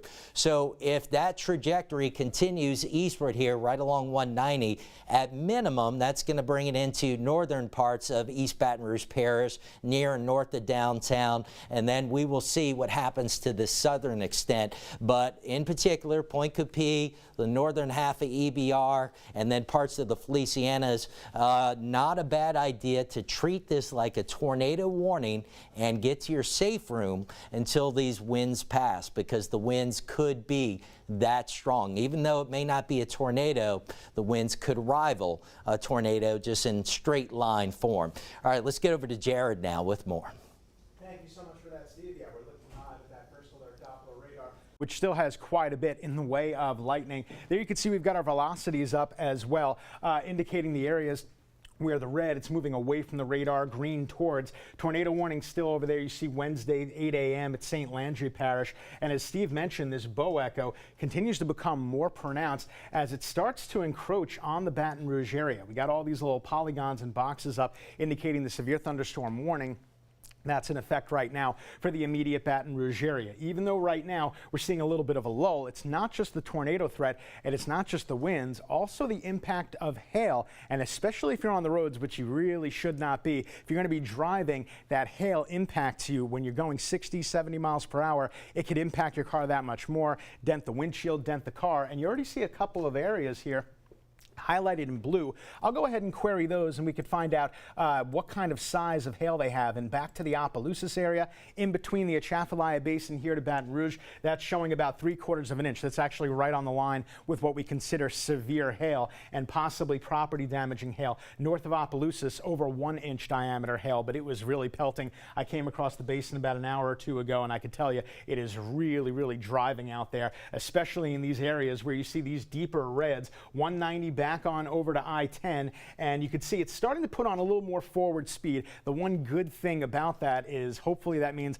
at the very bare minimum we're not going to have to worry about any kind of flood threat because the storms aren't going to linger. And we also have quite a bit of activity right here over in Hammond. So if I go ahead and freeze up the radar, we can take a cross section of the radar and see. I'll go towards the Laplace area first and see if we're getting any hail down there, and we most likely are, because you can see these are the cloud tops, the storm tops at about 30,000 to 40,000 feet. And as we continue to move that down, Laplace down towards Luling, Kenner, they're seeing those really high storm tops as well. Putting the radar back into motion, there you see that bow really starting to drive. Well-defined counterclockwise circulation around this. So I would say right around Marigowan, places like Gross Tate, probably going to be under the gun over, I would say, the next 10 to 20 minutes, if not even a little bit sooner. I'll put another storm track up, and you can see it going towards the Baton Rouge area. Now it's sped up a little bit, saying that it gets to Baton Rouge right at about 9:06 in the morning, 8:55 in the morning for Addis, Irwinville at 8:37,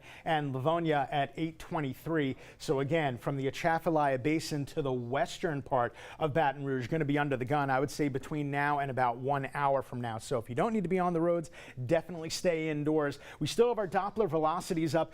There's nothing out here right now that's jumping off the page to me that's screaming this is a tornado signature. Not yet anyway, but we've seen a couple of tornado warnings just recently expire, and that really could jump up one more time. I'll throw the lightning back up on there too, because this is problematic too. We haven't done a report yet on the updated power outages, but the combination of this electrical storm and the wind gusts that we have already seen getting north of 60 miles per hour can really plague the area with power outages. All these boxes indicating the different watches and warnings that we have out there. And one of the tools that we use here at WAFB, by the way, this is very effective too, the tornado potential strength. Anything that you see in red and purple, this is looking forward, actually going out to the future by about an hour. And it's actually interesting. It's showing the southern part of our viewing area having a little bit more as far as that strong tornado potential. But the good news, as I mentioned, the whole forward speed is picking up a little bit, not going to linger. And as we get to about 11, 12, it looks like that threat starts to exit, or at least move a lot farther towards the east to places like Hammond and New Orleans. So that's how we're going to get our clearing.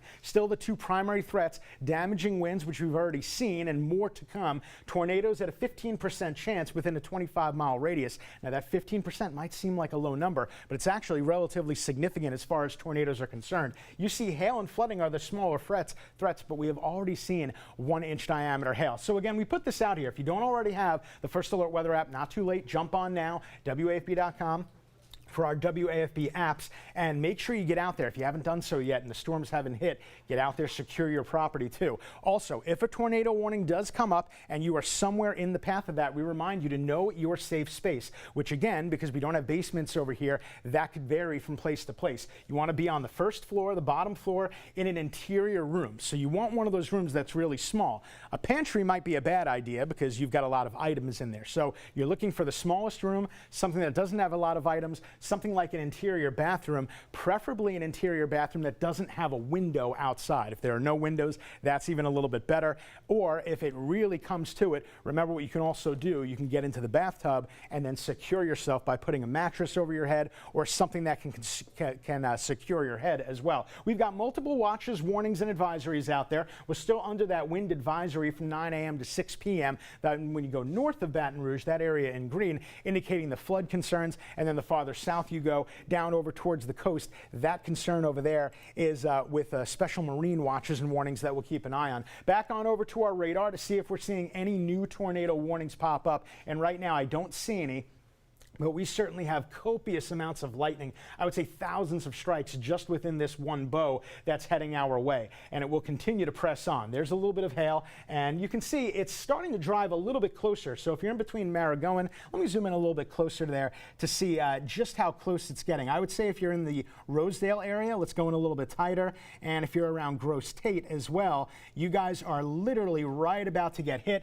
And if you're in Krotz Springs, you're already under the gun getting hit very hard right now. Hopefully you still have your power, and hopefully you're still hunkering down and again keeping a track with our WAFB weather app. This is up 77 to Livonia, not tracking anything tornadic over here, but you can definitely bet that there are wind gusts embedded in here, easily over 60 miles per hour. Dr. Steve was mentioning over 75 miles per hour, and again, when we start getting into that, now all of a sudden we're talking about not only tropical storm force winds, but we're actually talking about almost hurricane force winds. Zooming out all the way though, like I said, if there's one little silver lining, it's that everything is not wasting its time. It's putting on more of a forward speed, so hopefully that bodes well as we get a little bit later on to the morning. Hopefully we'll get that clearing a little bit more sooner than later, guys. All right, Jared, thank you. So we want to let you know about this update from the National Weather Service. You got that alert that's popped off on your phone about 10 minutes ago. It is a severe thunderstorm warning with the potential for catastrophic damage. That is the intentional word that they're saying here. They've got the potential for winds up to 80 miles per hour. And Matt, you hear, okay, maybe the tornado warning expired. Do not let your guard down because you're hearing, oh, severe thunderstorm. With those kinds of winds, that kind of speed, that has the impact to do some serious damage. Which is why the National Weather Service sent this out. Catastrophic, the word in quotes there, is in relation to the speed of this storm and the winds that come along with it. That's why they're using the word catastrophic. So pay attention to this as that storm kind of shows up now on our doorstep. We actually have eyes out in there, out and about for you right now in our Titan 9. Brandon Shackelford behind the wheel in our Titan 9, our Gabby Mercurio as well in Titan 9. Gabby, where are you? What are you seeing right now? Hey Matt, we're currently in New Roads right now. We're seeing a lot of rain. I guess the big catch here is we're not seeing a lot. Visibility has definitely decreased in just the past 30 seconds or so. All that lightning is coming through. The wind is pushing the rain more into us. As you can see, it's pretty hard to see outside of the windshield right now. Even some of these areas are starting to flood just a little bit. It's harder for cars to try and get through, so please try and stay off the road if you don't need to be out here. It's hard to see. There's a lot of rain coming in, and like I said, we've been seeing a lot of lightning recently. I mean, look at all of that water that's starting to pool. You can definitely see by the trees and the grass moving that those winds are picking up. It's getting a lot stronger. You just saw some lightning flash. It's not a pretty sight out here, I will tell you that. So it's looking a little rough. Please try and stay off the roads if you can. Everything is picking up, so we'll see how it goes. As we've driven down this road here, a lot of power has been out as well. Not a lot of lights on anywhere. We passed a couple gas stations and traffic lights that have been out as well. But don't worry, we've already seen power crews out this morning trying to make their way down the roads to bring power back to everyone. So, like I said, try and stay off the roads if you can. We're going to keep it moving in the Titan 9 truck. Like you guys said, this is like a big tank, so it's a lot easier to ride around in for sure than to be in a regular car in here, but we'll continue to be eyes and ears out here for you in New Roads, so we'll check back in with you soon, Matt Liz. Gabby, if you can hear us here, thank you for that live report. It got dicey within the last 20 minutes since we checked in with you there. And let's remind folks what road you're driving on where you're seeing some of that power go out there.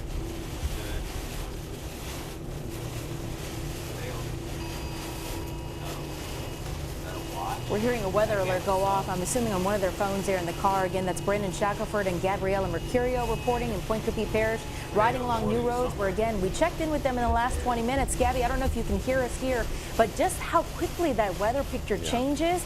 A live look from our Titan 9 camera where we have lenses inside and outside. And Gabby, you guys are safe driving through new roads right now. Again, we didn't check in with you not that long ago, and that weather picture has changed dramatically. Hey Liz, yeah, I can hear you now. It's definitely changed dramatically. I think that's a perfect way to put it. And that's exactly why you need to listen to all the updates and the warnings and make sure you're hunkered down inside. Let's take a look and show you what we're seeing right now. It is brutal out here. You can't really see, not a lot of visibility. All the wind and rain has really picked up in the last few minutes. I mean, it's definitely different than the last time we checked in. As you can see, the lightning, there's a lot of people smartly pulling over off the road and hanging out at this gas station. But I mean, you can even see the lights are off. There is no power at this gas station either. Everyone is trying to hold it off for right now, but we're gonna keep it moving and we'll keep you updated out here. Gabby, thank you, man. I appreciate you and Brandon. Be safe. I want to get right over to Dr. Steve Caparotto. We got a brand new tornado warning out there, Steve. Yeah, thank you, Matt. I am pulling up the radar as we speak because this warning just came out. Meantime, what you see behind me was our Sky 9 camera on False River, which took a hit. I was watching the storms roll in, the winds really picked up, and then the camera dropped out. I'm going to assume that we lost power up at that site. Let's come in on our warning, and I know it's a busy map. I'm going to turn some layers off for you. So here's a look at our tornado warning, and it is for that cell that's right up around False River right now, moving into St. Francisville. So this is parts of Point Coupee, West Feliciana, and East Feliciana along the leading edge of that Bow Echo. A tornado warning now in effect. So if you're in St. Francisville over towards, say, Norwood, Clinton, near and north of Slaughter, watch out. You need to be getting to your safe room, your shelter right now, because there could potentially be a tornado within this one. Let's switch over to the radar velocity. So here's what we're looking at. There's the leading edge of our Bow Echo. We see evidence of something up here, farther up north, but you also got a bit of a notch showing up right around St. Francisville. So that appears to be what the National Weather Service is honing in on. That is moving to the east. Let me get a look at what they've got forward motion on that to get a better idea of maybe the timing for you. So that tornado warning, bear with me for just a second. Let's see. It is moving off, moving east at 75 miles per hour. Okay, so let me adjust the settings here on our storm track. I've got to put in 75 miles per hour before I put the track on to give you an accurate timing on the reading, but need to be taking shelter right now from St. Francisville east to Clinton with a potential tornado in this cell. So there's our storm track now. So that brings it into Jackson within the next 10 minutes, Clinton around 8:30, and then if it holds together, eventually into St. Helena Parish, Greensburg. You guys are not under a warning with the cell as it stands right now, but we are going to have to track that closely. So we did get an updated velocity view, and you see this notch that's kind of showing up. That would be the area of rotation moving just about on top of St. Francisville. We do see evidence of another notch showing up a little bit south of St. Francisville. That would be probably pretty close to New Roads as well. So anywhere from New Roads to St. Francisville, watch out as that cluster moves eastward. At minimum, expecting some strong damaging winds within all of that. That has certainly been the case with these storms as they move through areas off to our west. All right, so let's give you a look again. There's our tornado warning in effect until 8:30 as that line moves out. Let me broaden the view, give you a better perspective on all of this, and we'll animate this so you can see how things are moving too. Widen that out a little more. Sorry, guys. Hang with me. So as we widen this out a little more, there's that Boeing line, a segment that is now approaching Baton Rouge and areas near and north of Baton Rouge into the Florida parishes. That's the greatest threat potential right now from this Boeing line. We also have that tornado warning, but really all along this line, all the way down to the coast, the potential of damaging winds. We do have other warnings near and west of New Orleans at this hour. so very active. Let's bring in closer, take a look at some of those warnings too that we've got. So it looks like we've got a severe thunderstorm warning in parts of St. James, St. John the Baptist, a little bit of ascension into Livingston parishes. So we're tracking storms, and let's declutter this a little bit. Let's turn this to one radar site, make this a little better view. So right now, those storms between Thibodaux and Convent lifting up to the north, and boy, that looks kind of interesting near and north of Thibodaux, that notch, that appendage. So let's take a look at the velocity data on that and see what radar is showing us. And I'm going to switch radars here.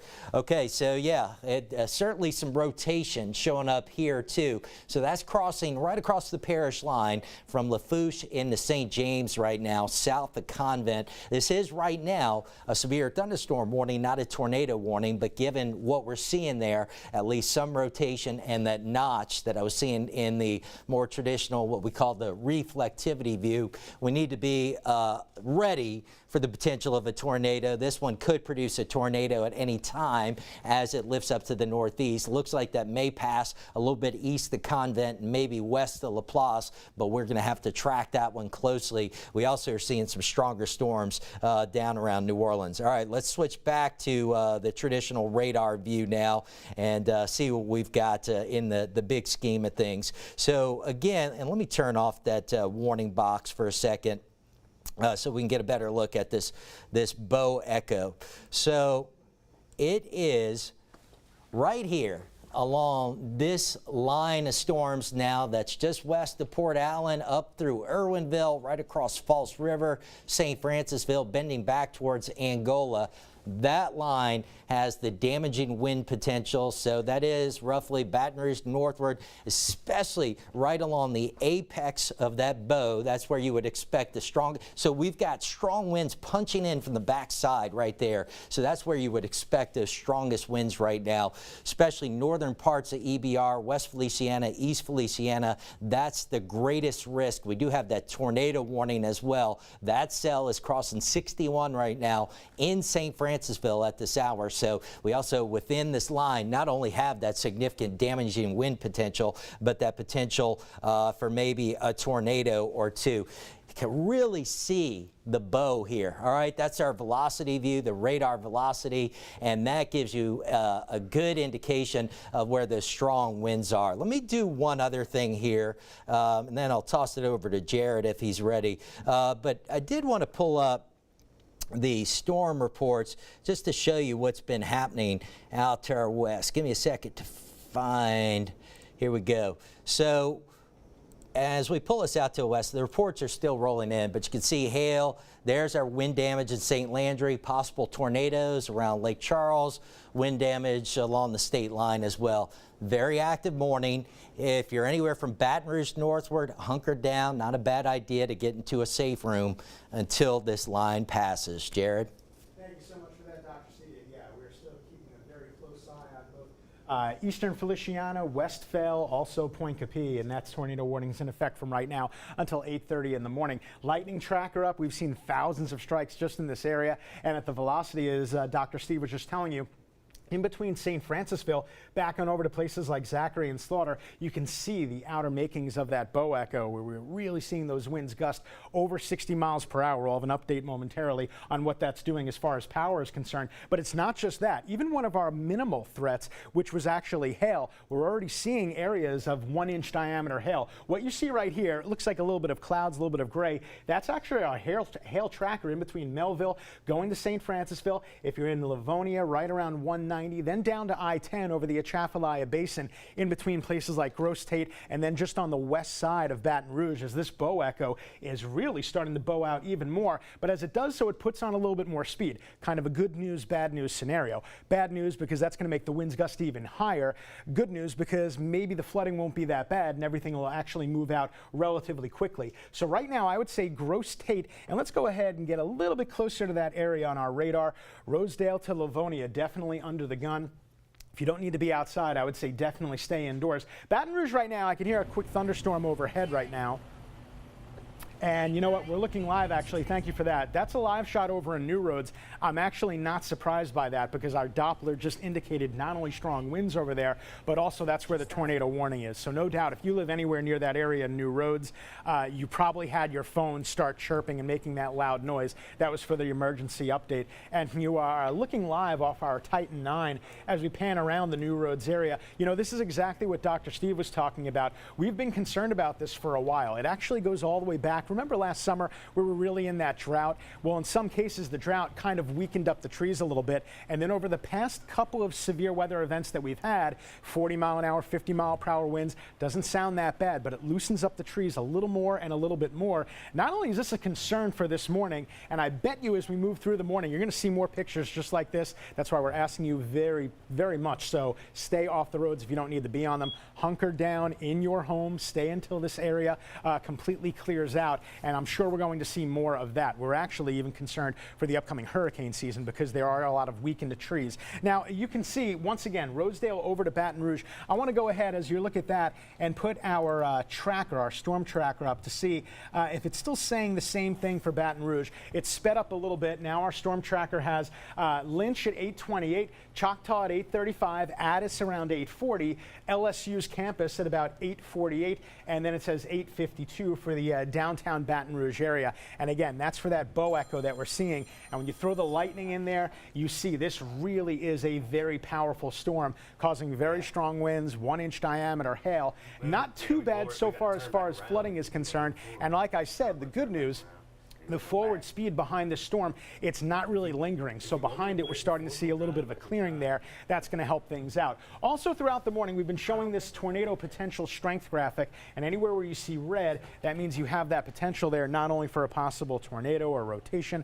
but a possible strong one at EF2 or even bigger than that. This is going out forward at about 9:30 in the morning. So in about 1 hour from now, this is what the computer model thinks. So it thinks that that potential for tornadic activity is definitely still there, and it's going to be there until this whole bow echo moves away. When will that happen? Well, right now the computer thinks by about 11:30, 12, it should be getting past the Baton Rouge area. That doesn't mean the threat ends for our viewing area. That means it actually just starts to get going for places to the east like Hammond, back on down to Laplace, back over to New Orleans. Again, damaging winds and tornadoes, the two primary concerns. Hail and flooding, less of a concern, but we have already seen reports of damaging hail out there and the 15% chance for tornadic activity. Again, WAFB.com/WAFB apps to download our WAFB app. And we also remind you again, if you do see a tornado warning pop up in your area, we'll inform you. Of course, your phone is going to inform you too. And what you want to do as soon as you hear that go off, you want to make sure that you seek shelter, first floor of your home, interior room or closet, something that doesn't have windows and something that is a little bit safer. Stand by. What was that you were saying to me in my ear?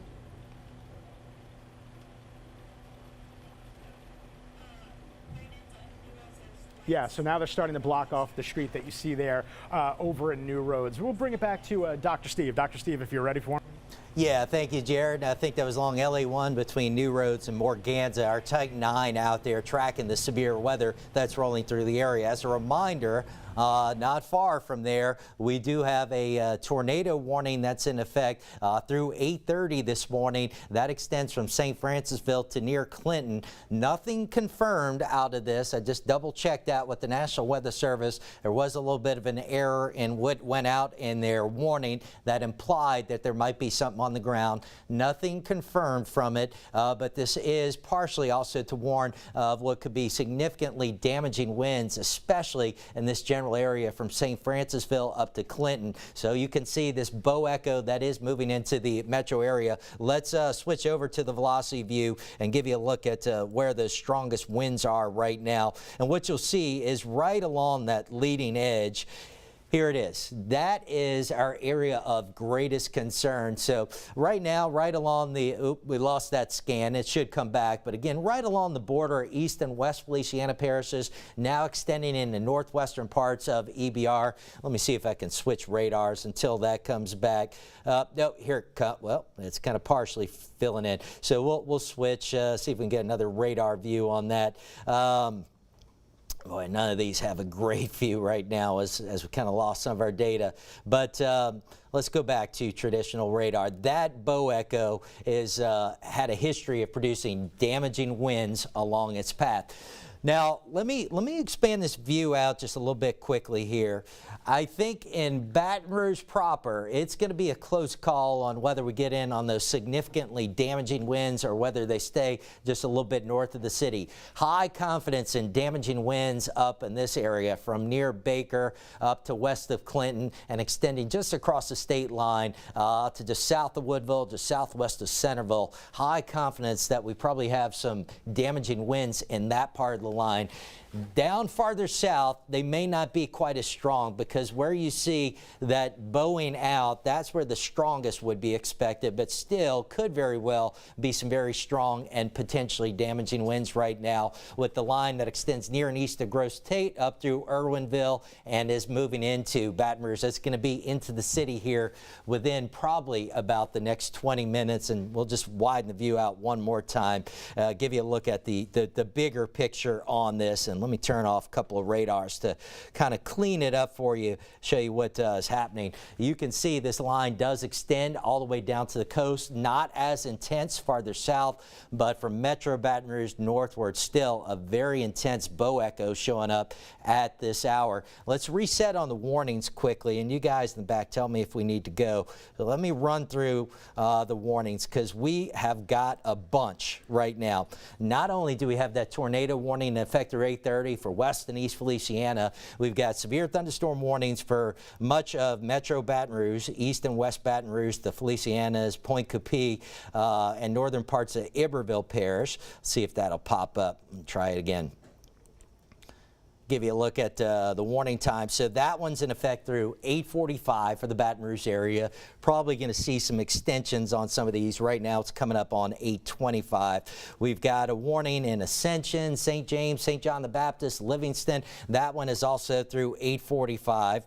Farther south, we've got a big warning from parts of Vermilion, Lafayette, St. Martin, Iberia, St. Mary Parish, all of St. Mary Parish, and that warning, that severe thunderstorm warning, that one is in effect through 8:45 as well. So most of the warnings you see on the board right now through 8:45, the tornado warning in effect through 8:30, and a reminder, tornado watch in effect through 1 o'clock this afternoon.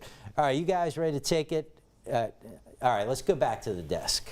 Steve, thank you, sir. Appreciate it. So he was talking about where the storm is and in relation to the power outages. This is from our friends at poweroutage.us, and you can clearly see the path of the storm already impacting the northwest earlier this morning, southwest as the storm line began to move as well, coming into our area. Now, where are we now? Almost 140,000? Looks like it all across the state of Louisiana. Kirsten, if you can hover over that red parish, I believe that's St. Landry right there where we're tracking about 30,000, just over customers there out with power. As that line of storms continues to move into our viewing area, we're seeing some of the lights dimmer here a little bit, but no worry, we're going to get through this with you. We also have a live look here. If we can get out to along the Mississippi River levee, we have a crew out at the Bella Baton Rouge, the parking garage there, where we just wanted to get you a check of what Baton Rouge looks like at this hour here. And again, we're working on getting you that shot as we continue to have eyes all over. We checked in with Gabriella Mercurio there at Point Coupee Parish. Here is that look right there from the Bella Baton Rouge parking garage. A good spot to be. Our crew protected for the most part up in that particular area, but it also gives you viewers at home who are hopefully staying with us a view of that line of storms coming at us from the west. You can clearly see that. You can look at this line of clouds coming in here as that gigantic bow echo that Steve and Jared have been talking about approaches the Baton Rouge area. Now, here's the thing. We're seeing a little bit of traffic. I'm seeing like 1, 2, 3, 4 cars out there on the bridge. Hopefully, you don't have to get out there on the drive. Actually, Johnny Asian has his eyes on the drive for us. He's a good one to ask. Johnny, what are you seeing here at this hour? Here in the immediate Baton Rouge area, traffic's actually very, very light as the folks are heeding the warning, and that's good news. Going to take you out to the North Shore, right down to I-55, down toward LaPlace. A lot of slow traffic in and around that area because of thunderstorm activity. Right now, you can definitely see that. I did recheck with Causeway Police moments ago. Full restrictions on the Pontchartrain Causeway, north and south between Metairie and the North Shore. No glass trucks are allowed on the causeway. They're prohibiting motorcycles as well, and no yellow RVs can take you out with our map and come back toward the Baton Rouge area. So right here in the center, this is Baton Rouge, Livonia, Krotz Springs, Gross Tate, Rosedale, Maringouin. We were talking about Maringouin just a few minutes ago.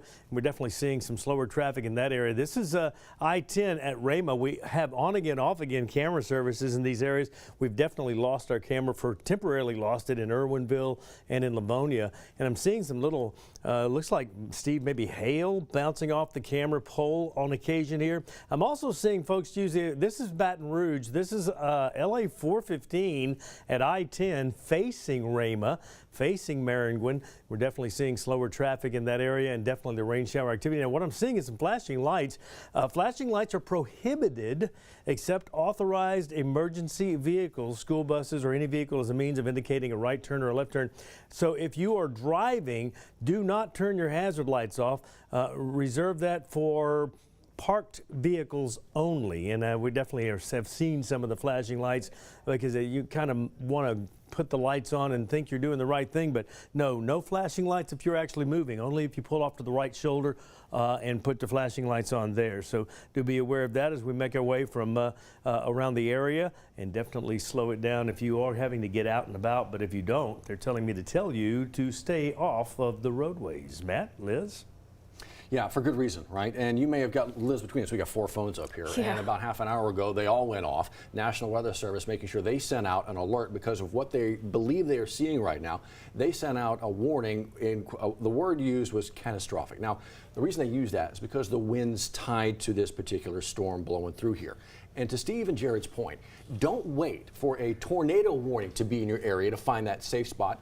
Maybe know where that is right now, absolutely know where it is right now, and maybe just, you know what, hang out for a little bit as this entire system moves through, because the system itself is moving at such a quick speed. Better safe than sorry. Yeah, so as you watch our coverage here on your phone and on your devices, go ahead and get into that spot now, just so we make it through this together here. Again, this alert from the National Weather Service there, that is their choice of words here. Potentially catastrophic wind damage.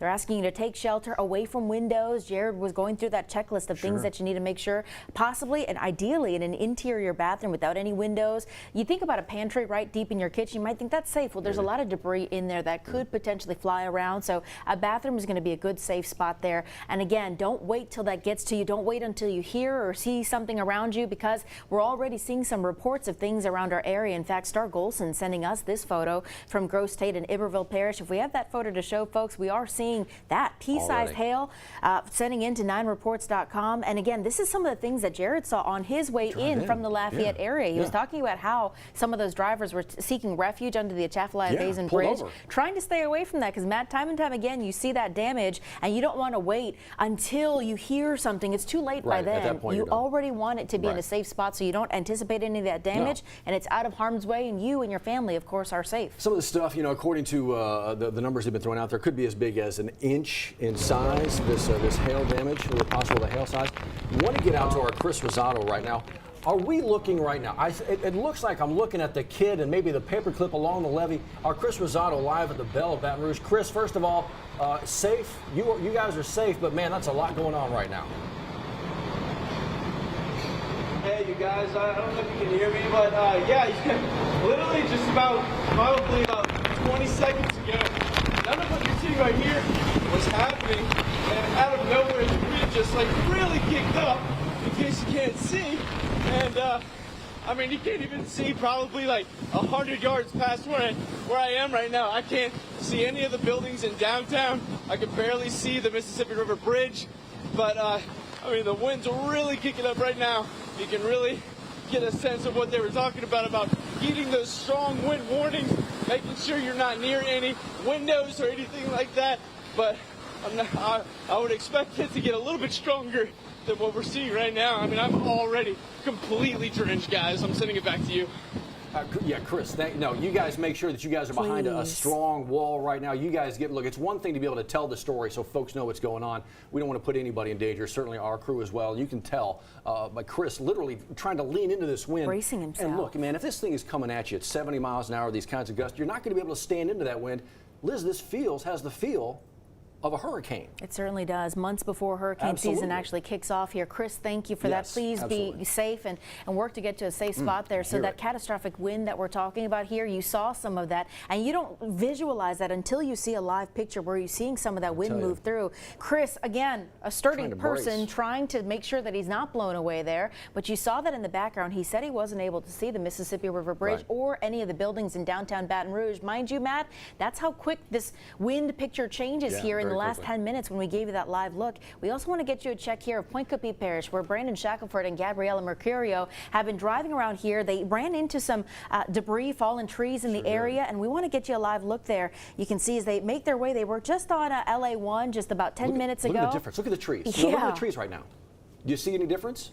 They're not whipping, they're not blowing around, they're not whipping around. Exactly. That line that passed through was passing at such speed that it got through there that quickly, right? So that's the good news. The bad news is trees down and damage possibly happening. What we're seeing right now, what we're hearing right now in Baton Rouge, this storm from New Roads into Baton Rouge, we're hearing the rain on top of us in the studios right now, and you're seeing the difference in New Roads. Look, nobody's in the clear quite yet, obviously, but Gabby, can you speak to the point? Look, it wasn't that long ago. It was, I mean, literally sheets of rain whipping by your lens and your windshield. Is there any difference right now in New Roads? Are you seeing it? It is a huge difference, Matt, than from what we showed you just a few minutes earlier. I'll take you outside and show you what we're looking at. There's a lot of wind and rain, but not as much as it was earlier. Like you guys said, that wind is pushing everything through so fast, and that's probably why you're seeing it over where Chris is. We actually had to turn back around because there were too many trees down, too much debris. We couldn't get through anymore, and it looks like we're having another traffic issue up here. It's kind of hard to see right now. We're a little bit further back, but you can definitely see those law enforcement lights on the road further down. To me, I would think that there's another tree down or some more power lines. That's kind of what the picture looked like for us before when we were between New Roads and Morganza, so I'm assuming that's what's happening right now. You can kind of see some of the power trucks over there, so again, you can see some debris. I'm thinking that there's a tree down and a power line. If you're on the roads right now, please try and get off, and if you see a down power line, do not go near it. They could still be hot, so that's very dangerous. But yes, like you guys said, the picture's a lot different here. We can see a little better. It's not as bad, but like you said, those strong winds are pushing everything the other way. We are back in New Roads. We're moving back the other way because traffic wouldn't let us go that way. Seems like we're stuck here for right now, but we'll definitely continue to keep you guys updated.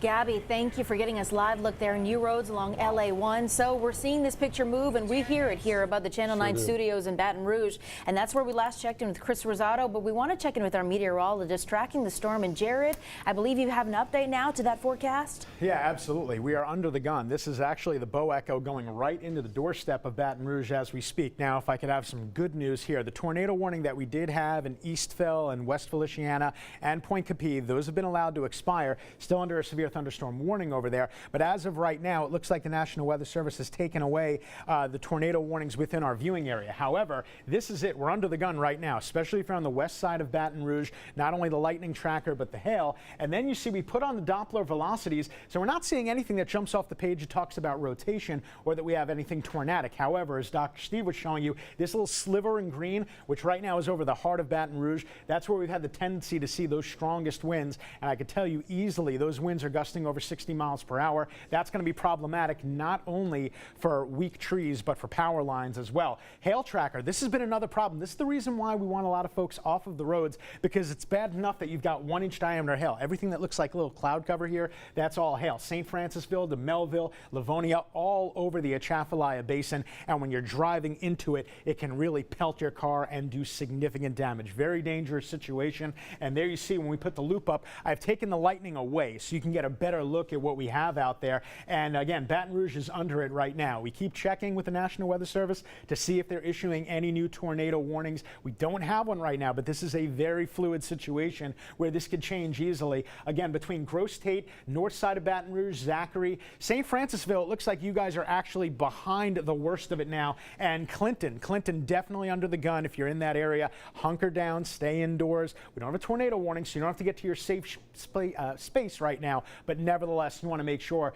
that you are sheltered in place. Down to Plaquemine, down to White Castle, and now Prairieville, down to Sorrento getting in on the action as well. Killian down to Laplace. Anything that you see in red. Now, what I've been looking closely at the radar, and you really have to zoom in on it, and occasionally in these darker reds, if you look even closer, you get these little pops of purple and white. When you start to see that, usually that is a pretty good indicator that we have hail out there. I'm not seeing that much, so it looks like we're seeing a little bit less in the way of hail and now more in the way of wind. So we're trading one bad for the other. The only other good thing I can tell you now is the entire forward speed of this storm system is moving even faster, so hopefully we're going to clear things out a little bit more quickly as well. Tornado potential strength not only shows things from the north of the I-10 corridor, but down to the south over the next hour or two, showing from Convent, Houma over towards New Orleans. There is still going to be a tornadic threat over there, I would say easily going into the early part of the afternoon. Now, this is at 11:30 in the morning, so this is about 3 hours from now, showing that Baton Rouge will be behind it, and it's probably not even going to take that long.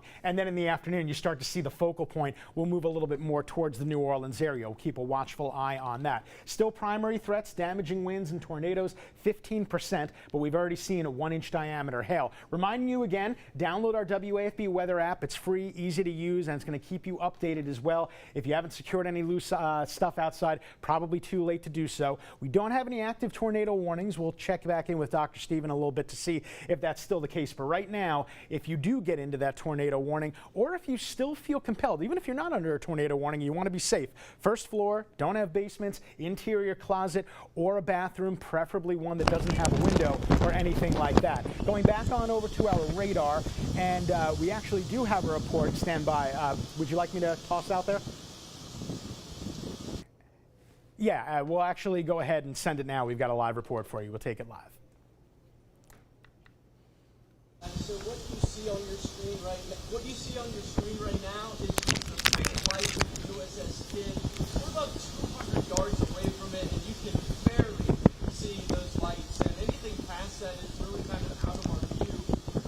Like I said, when I was just back talking to them,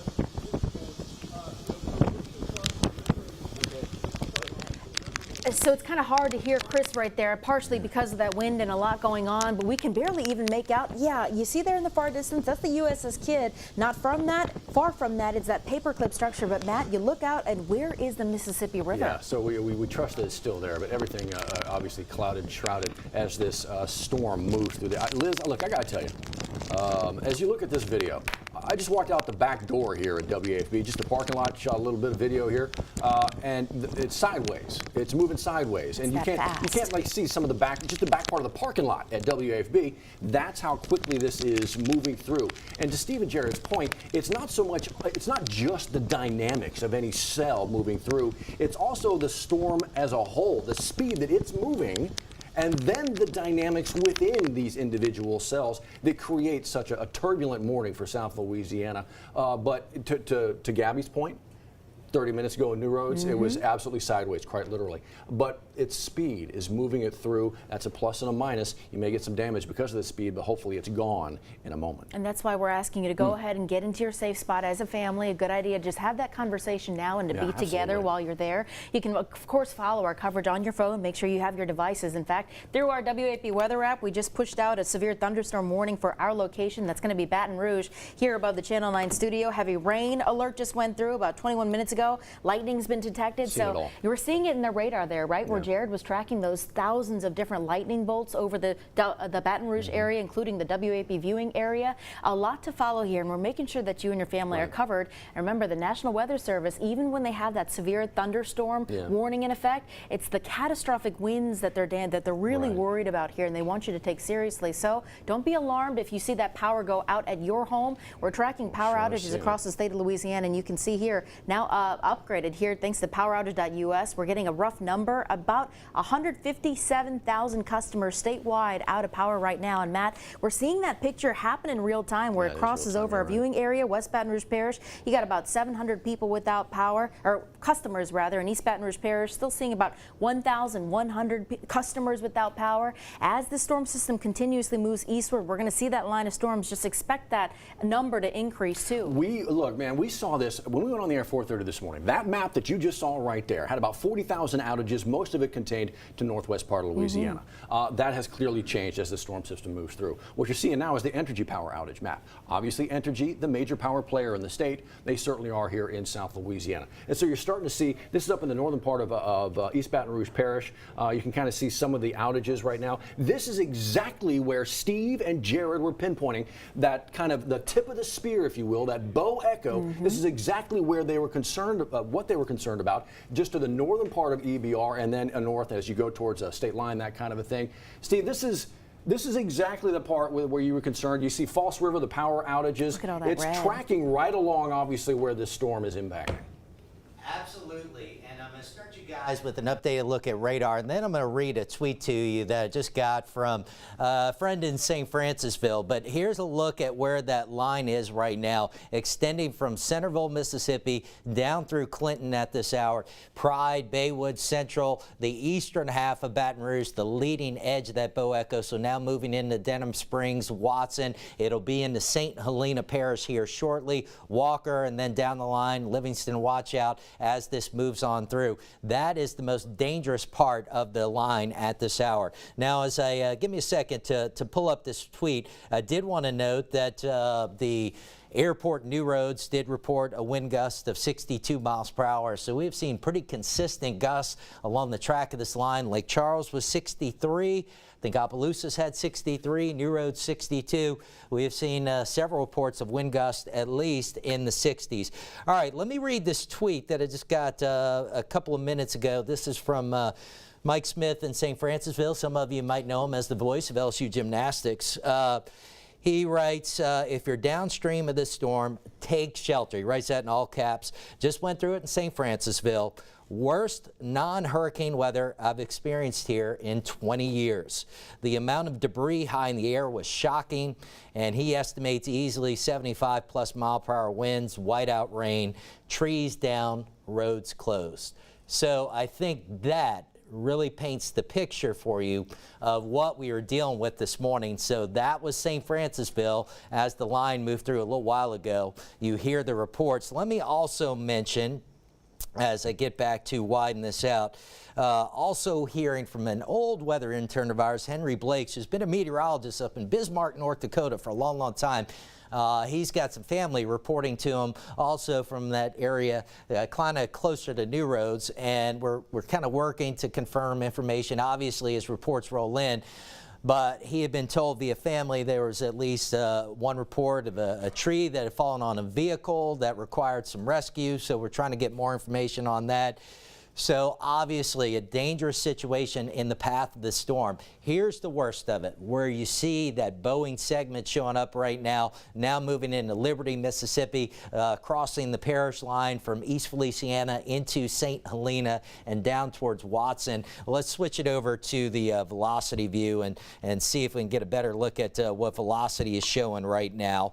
But what we know, we have seen widespread damaging winds greater than 60 miles per hour. So there's your bow echo, okay?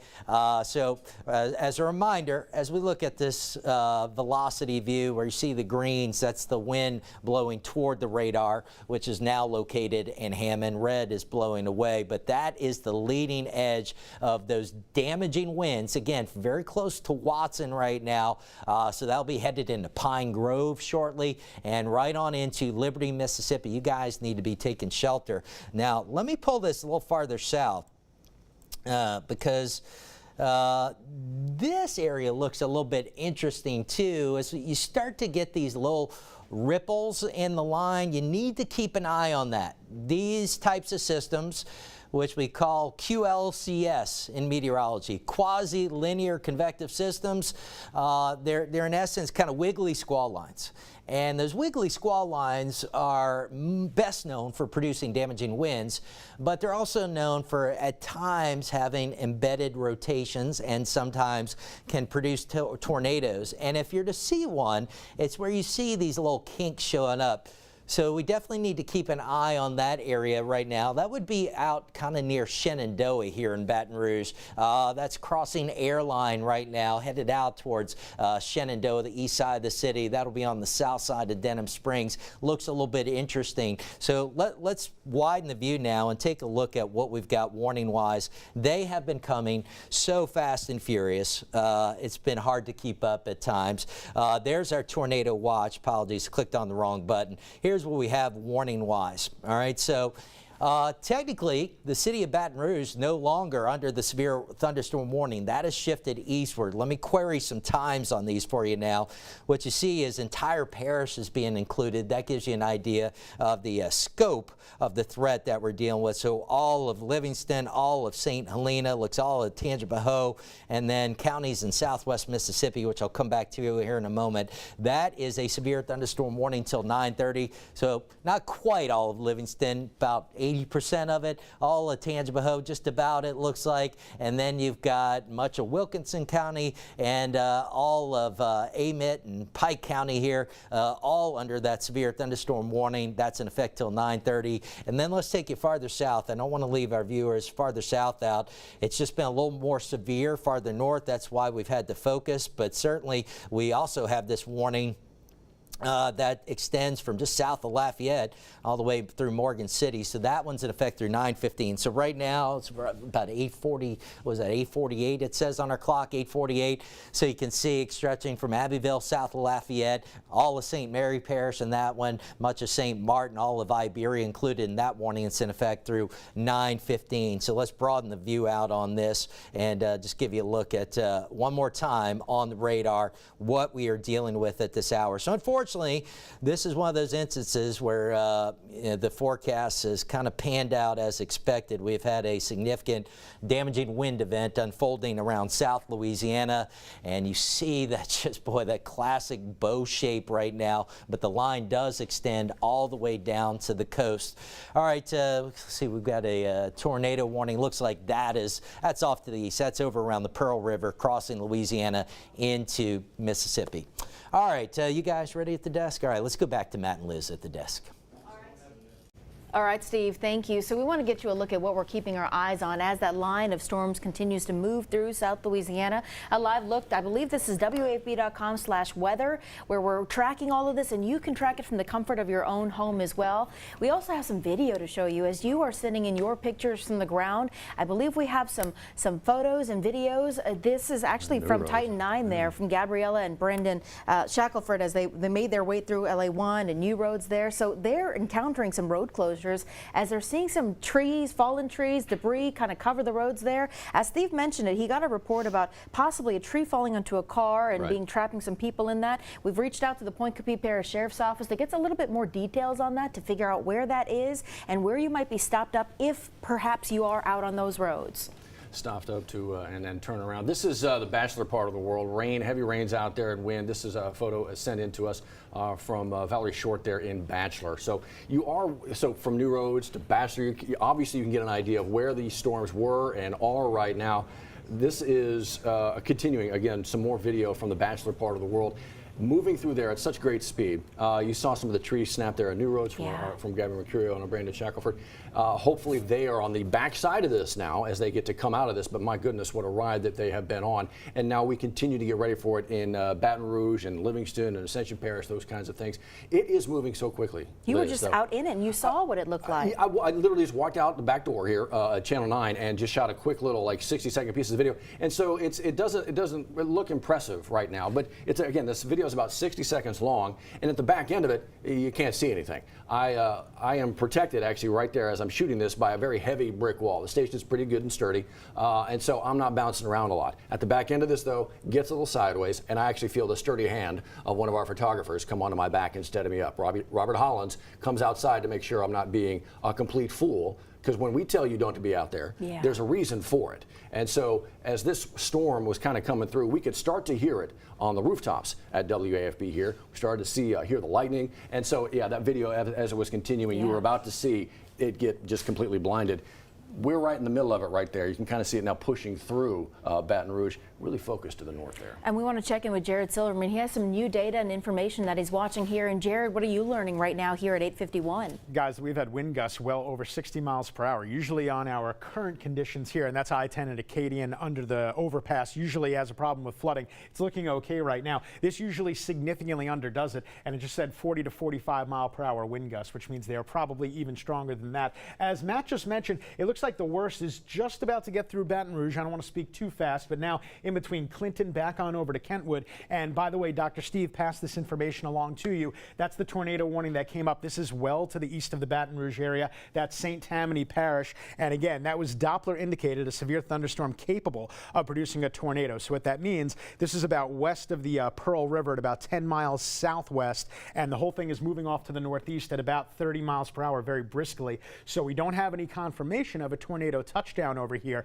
but still that tornado warning is in effect for St. Tammany, and that is in effect for about another 30 minutes, and then they'll let it go. Again, on our Doppler velocities, we're not seeing anything that jumps off the page here. What we have been looking at through this entire morning is kind of that separation. So right now, if you live right around that separation point, I would say places like Livingston and Walker under the gun right now, certainly the possibility of very strong and gusty winds. And not only that, but hail has been a problem too. This is another big deal why we want folks to stay off the road. It's bad enough to have your car getting pelted by 1-inch diameter hail, but when you're driving into that, it could be even worse. Very easily, you can do significant damage to the windshield, rest of the car, or your property as well. And now you really see what's left of this bow echo now in between Clinton going to Kentwood. So if you live anywhere, I would say up and down the I-55 corridor, this is now knocking on your doorstep and should be there very quickly. Denham Springs, you folks are under the gun as well. I'm looking at this red. I don't see any purple right now, so maybe the hail's gone down a little bit, and hopefully the winds will start to subside pretty soon too. Right now, we're going to send it back to Matt. Jared, thank you. We actually have the Sheriff of West Feliciana Parish, Brian Spillman, on the phone joining us as we track the storm system move through West Feliciana Parish. Sheriff, we've heard that there is some significant damage across your parish. What are you seeing out there right now? It's pretty bad. We're dealing with multiple trees in the roadway, complete blockage of most roads in the parish. There's very little movement that can occur. We're having some problem answering emergency calls based upon the access to the people because of the trees in the road, the power lines, and other things that are affected by the storm. We're asking everybody, just allow us to respond to our emergency calls. Please stay at home right now. Do not venture out onto the roads. It's an unsafe situation currently. We really need to get a handle on this and ask people just to bear with us. Sheriff, thank you so much for being with us. As you're talking about, best advice: stay home right now. Allow for those emergency responders to get to those emergency spots. I tell you what, this has the feeling of a hurricane. We know what it feels like down here in South Louisiana when it comes through. This is exactly what it feels like. Yes, it's very similar. We have multiple reports of tornadoes, and it's pretty visible when you get out and start riding around that there was some strong winds and tornadoes possibly that came through. Really dealing with a very, very tough situation for the next couple of hours till we kind of get a handle on this. Right now, we're just trying to respond to those emergency calls. We've had a couple calls of people trapped in homes and in vehicles, and we've gotten to them so far, but we're still fielding calls right now. And Sheriff, can you kind of isolate where this is? Are we talking St. Francisville, or what part of the parish are we looking at here? It looks like a line from St. Francisville north and east. It can't look like the worst of it may have come across St. Francisville proper and continued north and east, and there's damage from St. Francisville all the way through the parish. Still getting reports of trees down and roads blocked as this storm moved through. Sheriff, I want to make sure people heard you guys had some reports of people perhaps trapped and needed some help. You said you were able to get to them. Are there emergency calls out there right now that you are focused on because it involves people perhaps trapped in home or building? Right now, we think that we have responded to all the calls, but there are people out there that may not can get to a phone. So we're still in the very early stages of this. We're trying to make heads and tails of where we are in it and what we're going to do. We have several events that are occurring simultaneously. We have a propane leak at one of our facilities. A tree fell on a propane tank that's emitting propane. We have a line worker for Demco that was trapped in a vehicle. We just removed and got him to the hospital. It's a really fluid situation currently. My goodness. Oh, well, Sheriff, we know you have a lot going on, so if you don't mind, we're going to check in with you in about 30-40 minutes just to see if there's a status update. But please be safe to you and all your deputies and all the people working out there. Thanks, folks. And if we could just get the message out to the people, if you would just stay off the roadways for now, give us a chance to get a handle on where we are. You can't really move anyway. There's so many trees down. There's a lot of people are going to be trapped for a little while until we're able to get our crews out, remove the trees from the roads, and the main thing is to open up these roads so we can respond to emergency calls. Sheriff Spillman, thank you so much again for your time. We'll talk with you again soon.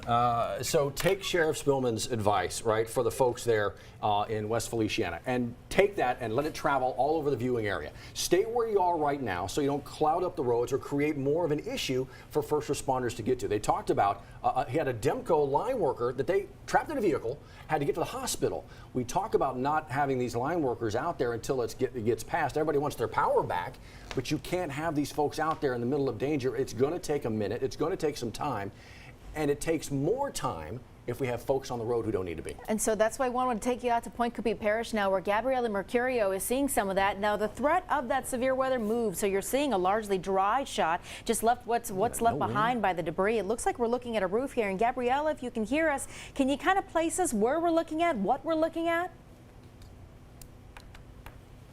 Hey, Matt and Liz, I can hear you guys. We are in New Roads, and as you can see, there's a lot of debris on this specific house. It's all over the cars, all over the street.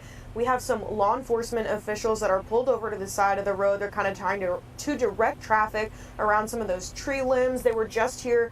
They were actually pulling some of those tree limbs off the power lines that were right over that home, too, to make sure nothing bad happens over there. But as you can see, I mean, there are a lot of debris all over the house. They look like they're kind of trapped in their driveway, too. I mean, there's just a lot going on. But as you did mention, it's a pretty dry picture right now. We're in the off side of that rain. I'm sure it'll be coming back here in a minute. The winds kind of died down, but this is obviously the aftermath from those strong catastrophic winds we've been talking about. It kind of moved through New Roads. You were in it a few minutes ago.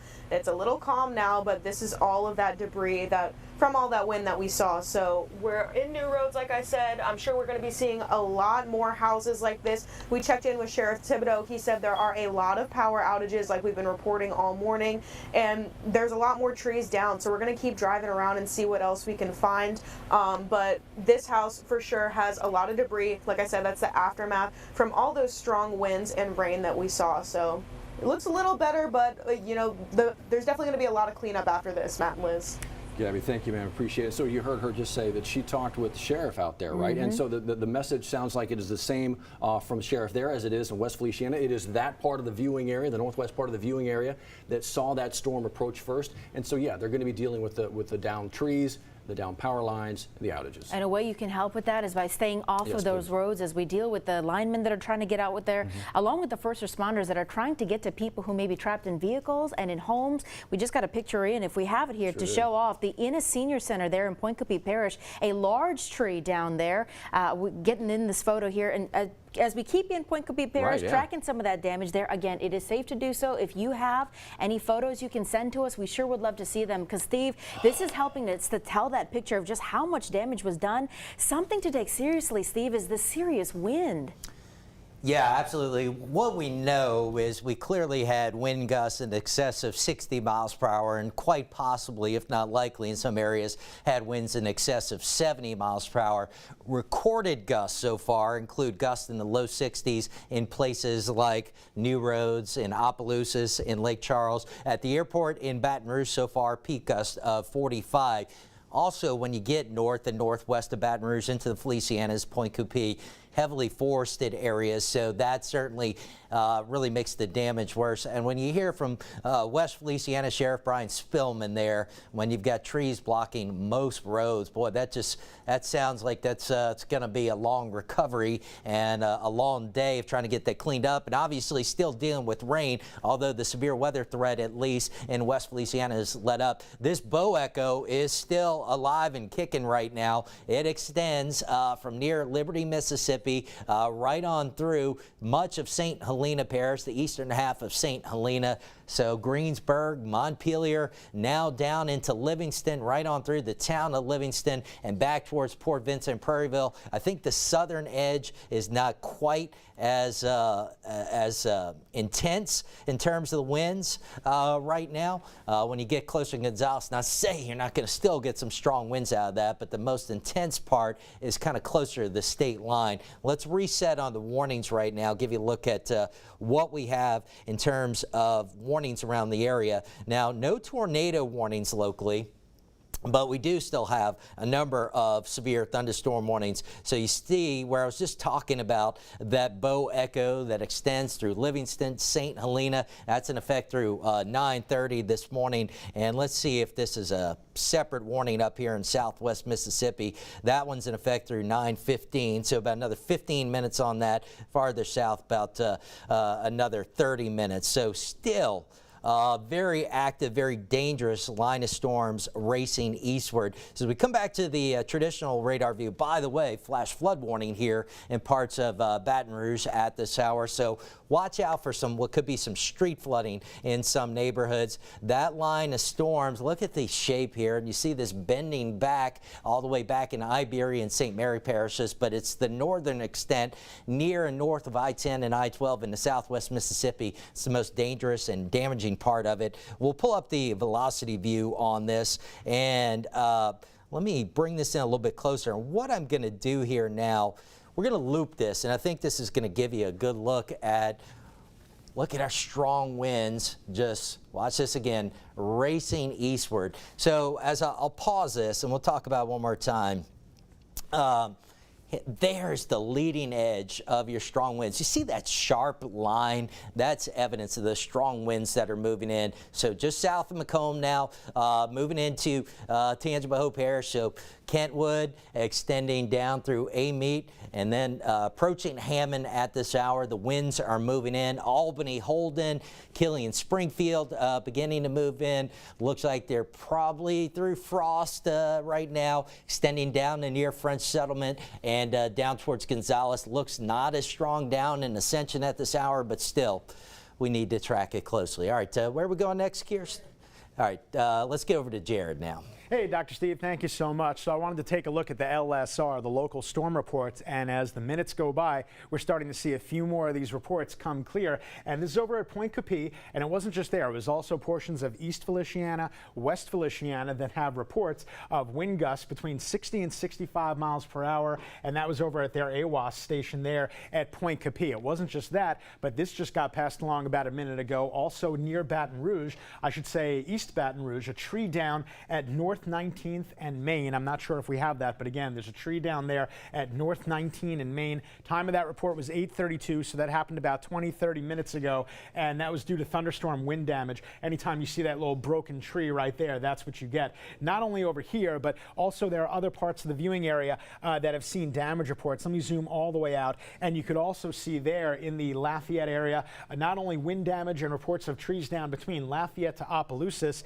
and north up I-49, but then down across the Atchafalaya Basin, those represent a couple of hail reports. So we have also seen our hail tracker picking up hail in 1-inch diameter size. There you see what's left on our radar right now. You see that little green polygon that went over Baton Rouge. Of course, that's for the flood warning. There's what's left of that bow echo, that area in red. So if you're anywhere there right now, that's where the real danger lies. We still have the tornado warning. That's up to the eastern part of the viewing area here. That's for St. Tammany Parish. That's in effect until 9:30. So they should let go of this in about another 20 to 25 minutes or so. I've been looking at the velocity in that area, and again, that's up and down the I-55 as it's passing Baton Rouge, now Livingston, Walker to Hammond. Again, nothing jumping off the page here, but the winds in that column easily have been right around 60 miles per hour, so keep a watchful eye on that. The hail tracker showing everything that looks clouded here from St. Francisville to Clinton. I don't have reports of hail damage, but we do have reports of 1-inch diameter diameter hail over there.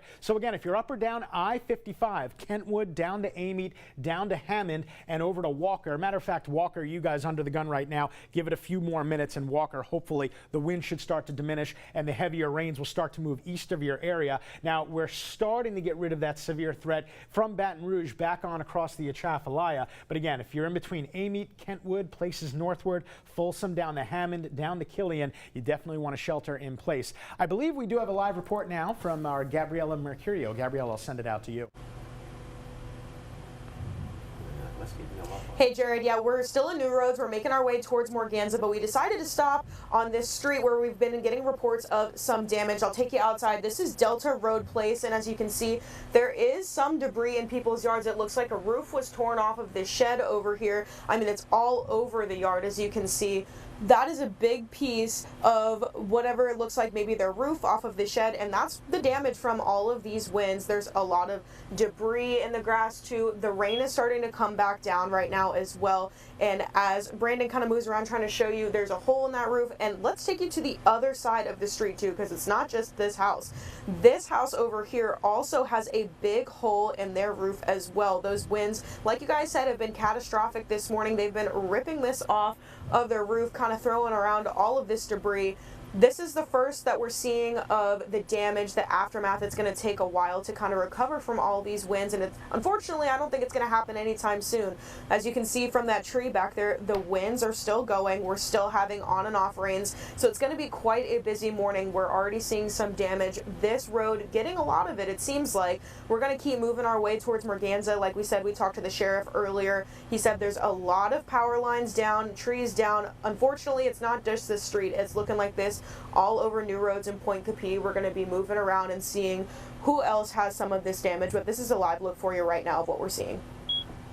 Yeah, thank you, ma'am. Appreciate it. Was curious, though, as you guys begin to move around, are you seeing other folks begin to move around, perhaps thinking that the worst of this storm is over, walking out to assess kind of what they see in their yards and neighborhoods?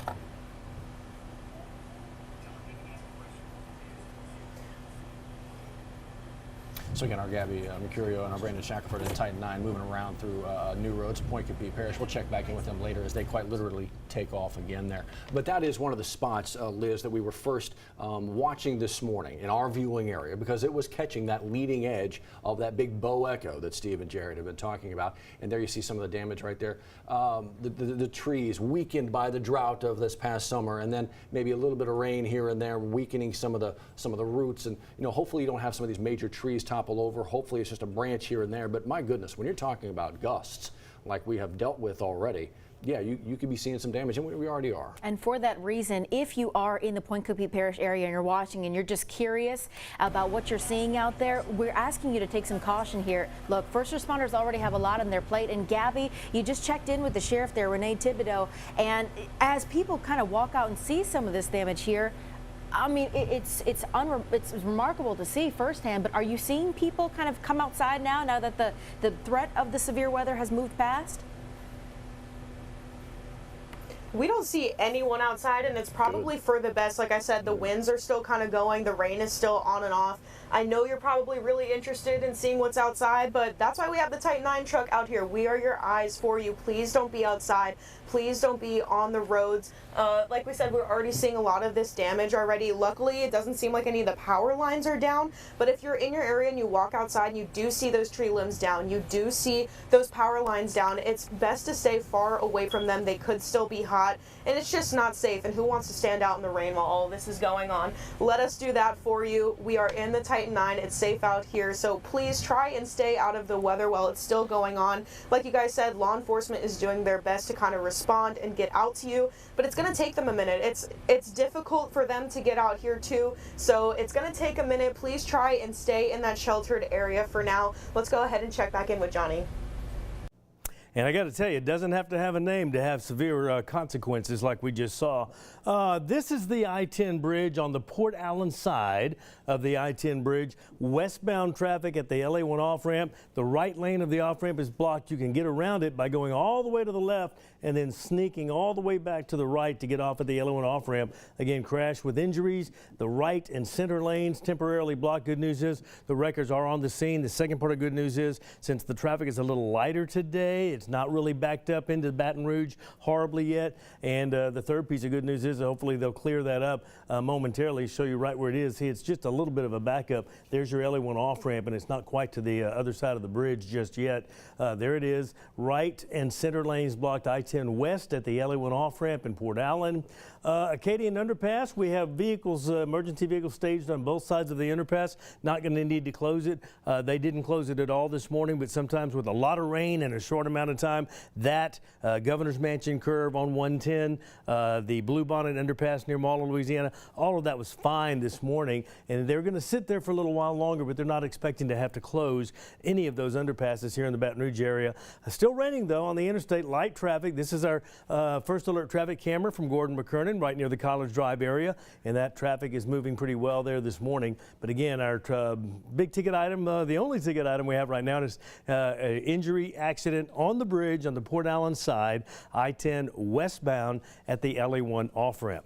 But Matt, Liz, it seems to like things are getting a little bit better. Looks like it moved through here a little quickly this morning. I think so. I think you're right, Johnny. And I wanted to point out the map that you just showed.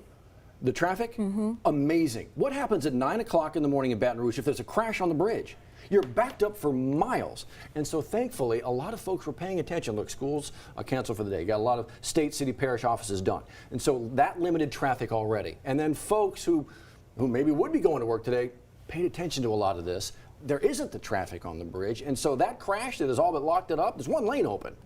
The backup is not so severe. And that's in large part to our meteorologists tracking this for you since Friday. And that's why, in anticipation of severe weather threats like this, look, you never know, right? You can't predict what Mother Nature is going to do. That's why you take these threats seriously. That's why schools close in anticipation so nobody is caught out in that mess. And Johnny's traffic camera, where we're seeing that, that is a result of that. We also want to get a check out of Livingston Parish. We've called the sheriff's office there, Jason Ard, saying they are seeing a lot of rain there in Livingston Parish, but no damage at this hour. Certainly some good news to report as the storm tracks eastward, and we continue to follow that moving through our area. And you remember how quickly that picture changed. You look at something like this, Matt, and you think, man, this is evident of what appears to be conditions that you would see normally like a hurricane, right? We checked in with West Feliciana Parish, where they are tracking a lot of debris out on the road. St. Francisville and up north of that, well, Sheriff Brian Spillman saying they are trying to answer and get to those 911 calls as fast as they can. So folks, if you are trying to get to EMS or get to a first responder, please be patient. We know that you have an emergency, and so does the sheriff.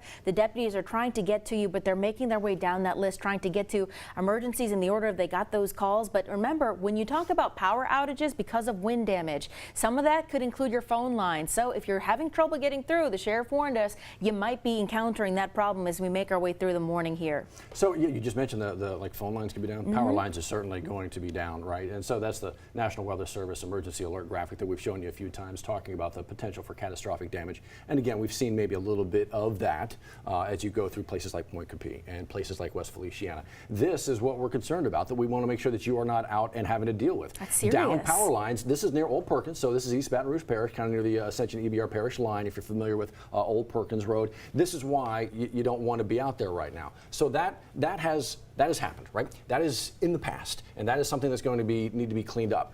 We want to make sure that you don't think this is all in the past for our viewing area. From Kentwood to Amite to Hammond, our friends in Tangi, that is still a storm in the making for you. So this, what you're seeing right here, could potentially be your future. Please be careful.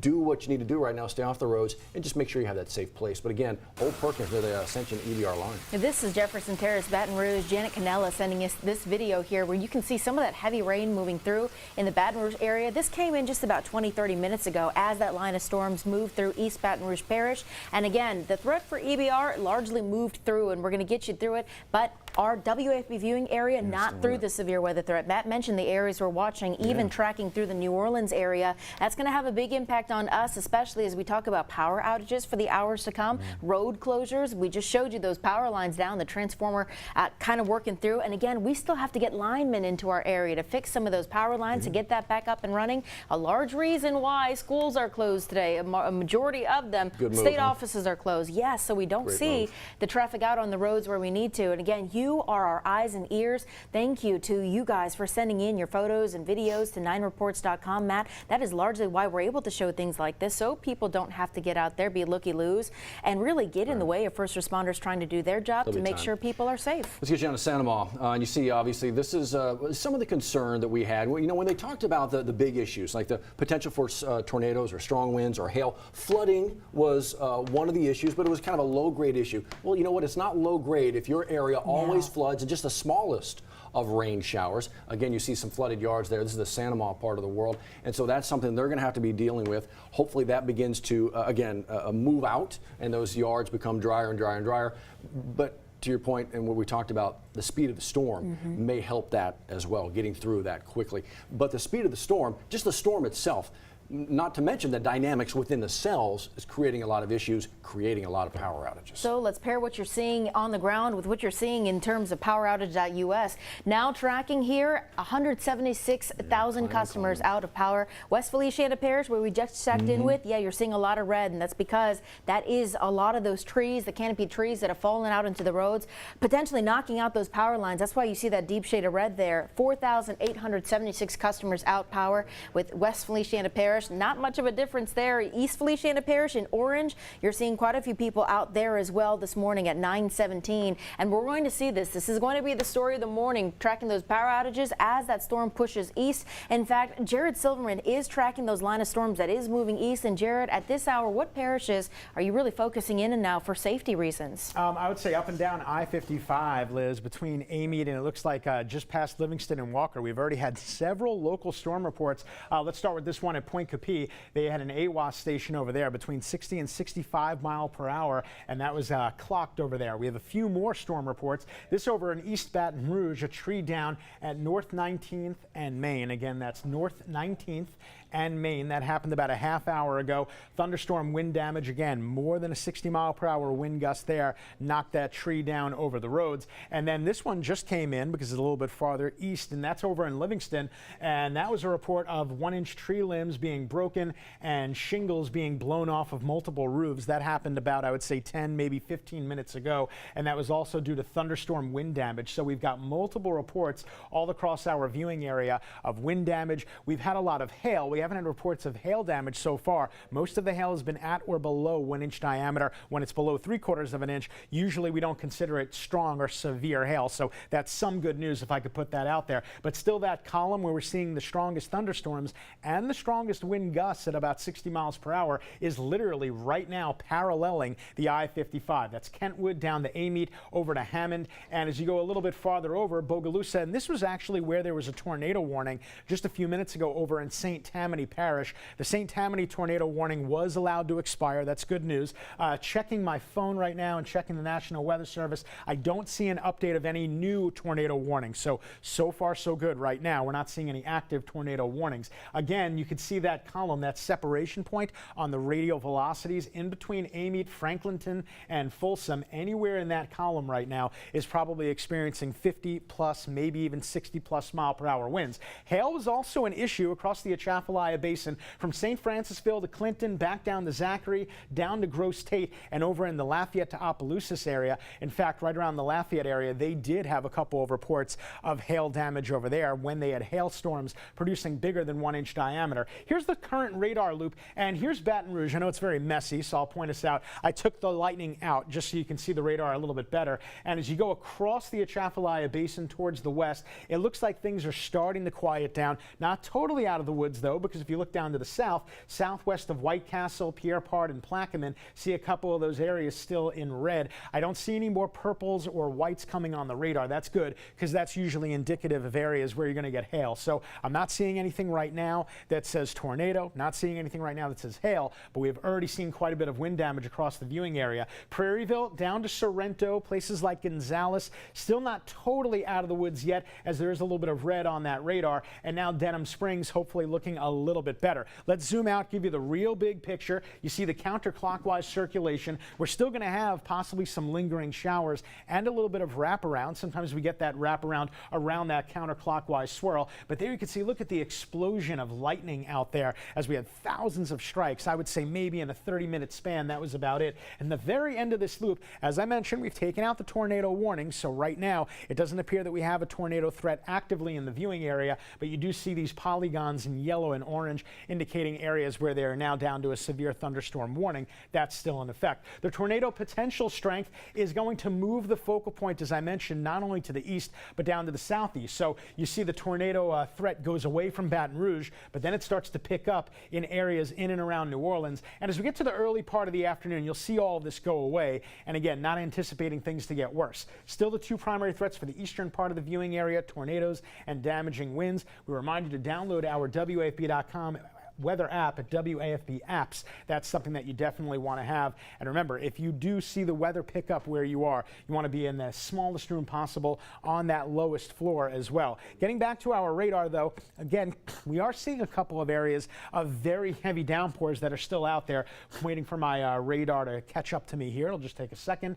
And again, this is going to show that we still have that area in red. Now we've got the flood warning for the Hammond area, another separate flood warning that's in effect right now over in Covington, and we still have one right here surrounding Baton Rouge, and then points over back to the west. It looks like we're starting to see a little bit of a clearing back to the west, but again, over to the east, that's where our focus is. I don't see any rotation here, and there's nothing on our current velocity that says that we're seeing anything really badly in that area as well. As I mentioned, we did have multiple areas of wind reports, winds in excess of 60 miles per hour. We had one of them just before on the east side of Baton Rouge. That was reported about 1 hour ago when the main line moved through. And then here's a report from Point Capee. That was a 62-mile-per-hour wind measured by their AWAS station over there. That was at 8:15. You see a little bit of a damage report in the Walker area, East Baton Rouge, so EBR, a tree down at North 19th and Main. That was at 8:32. And then another report over in Livingston. This was over a 1-inch tree limbs broken and shingles blown off of their roofs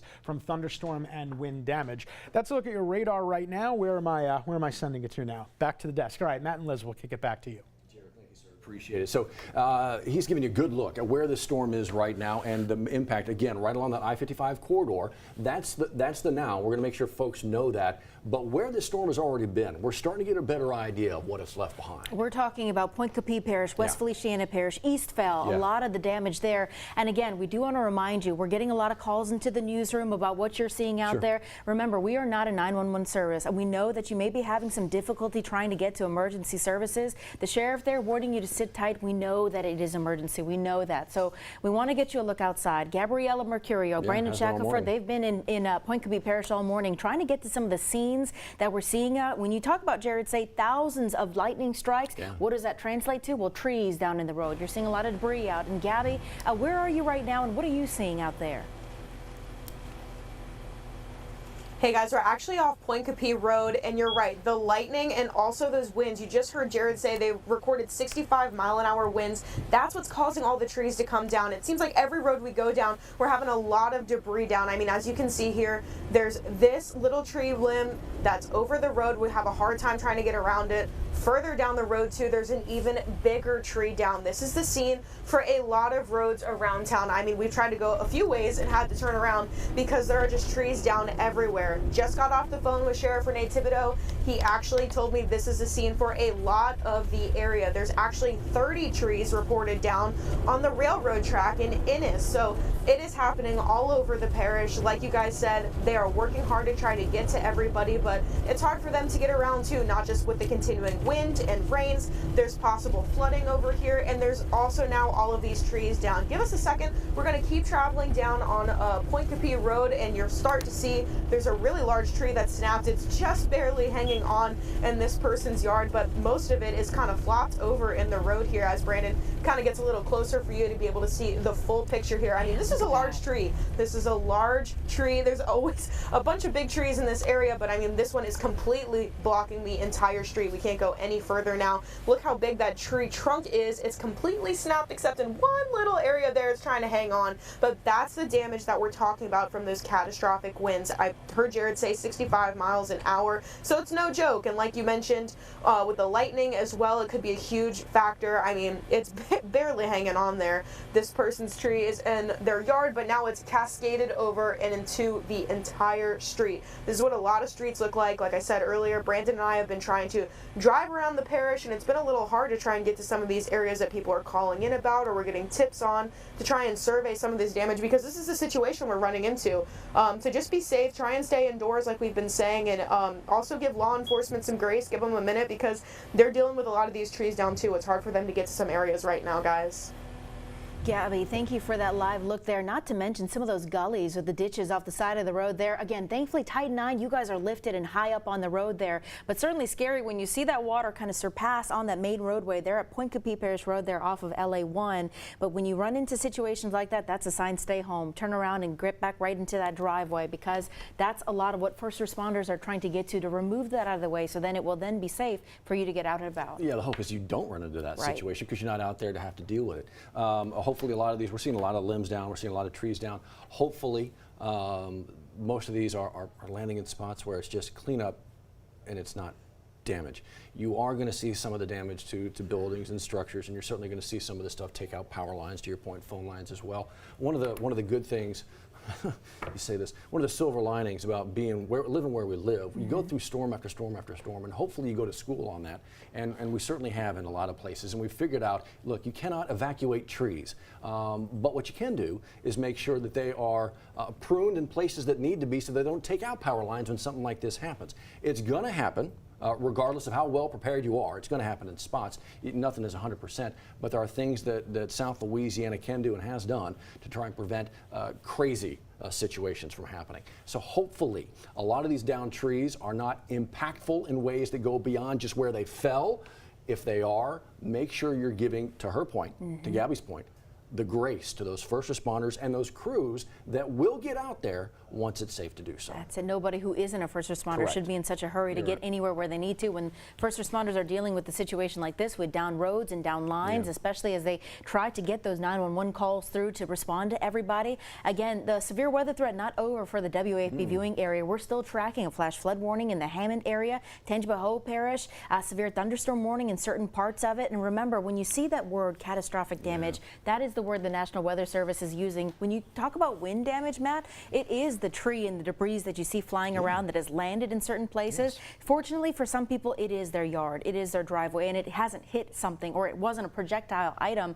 But when you talk about what we saw and heard from Sheriff Brian Spillman in West Feliciana Parish, you had debris hitting a truck, a Demco lineman, eventually getting to him, and then he made his way to a hospital there. But that is a picture that they're seeing in San Francisco and up north there, where you're seeing a lot of different calls and responders trying to get to them, because they're still trying to assess the situation, Matt. The storm passed less than an hour ago through Westfell, and we're seeing that in the form of power outages, possibly even traffic delays. Yeah, and so actually, the one traffic delay that Johnny was following up on the bridge. Johnny, is that still there? What are you following right now as far as we're driving around? Nothing. It is really surprisingly quiet based on the weather that we had through here. I think it was smart to cancel some schools and some office closures to keep you off the road. Not that you would not be safe inside the school or inside your office. It's getting to and from during the heart of this storm system. So the I-10 westbound LA1 off-ramp bridge crash gone, no backups associated with that.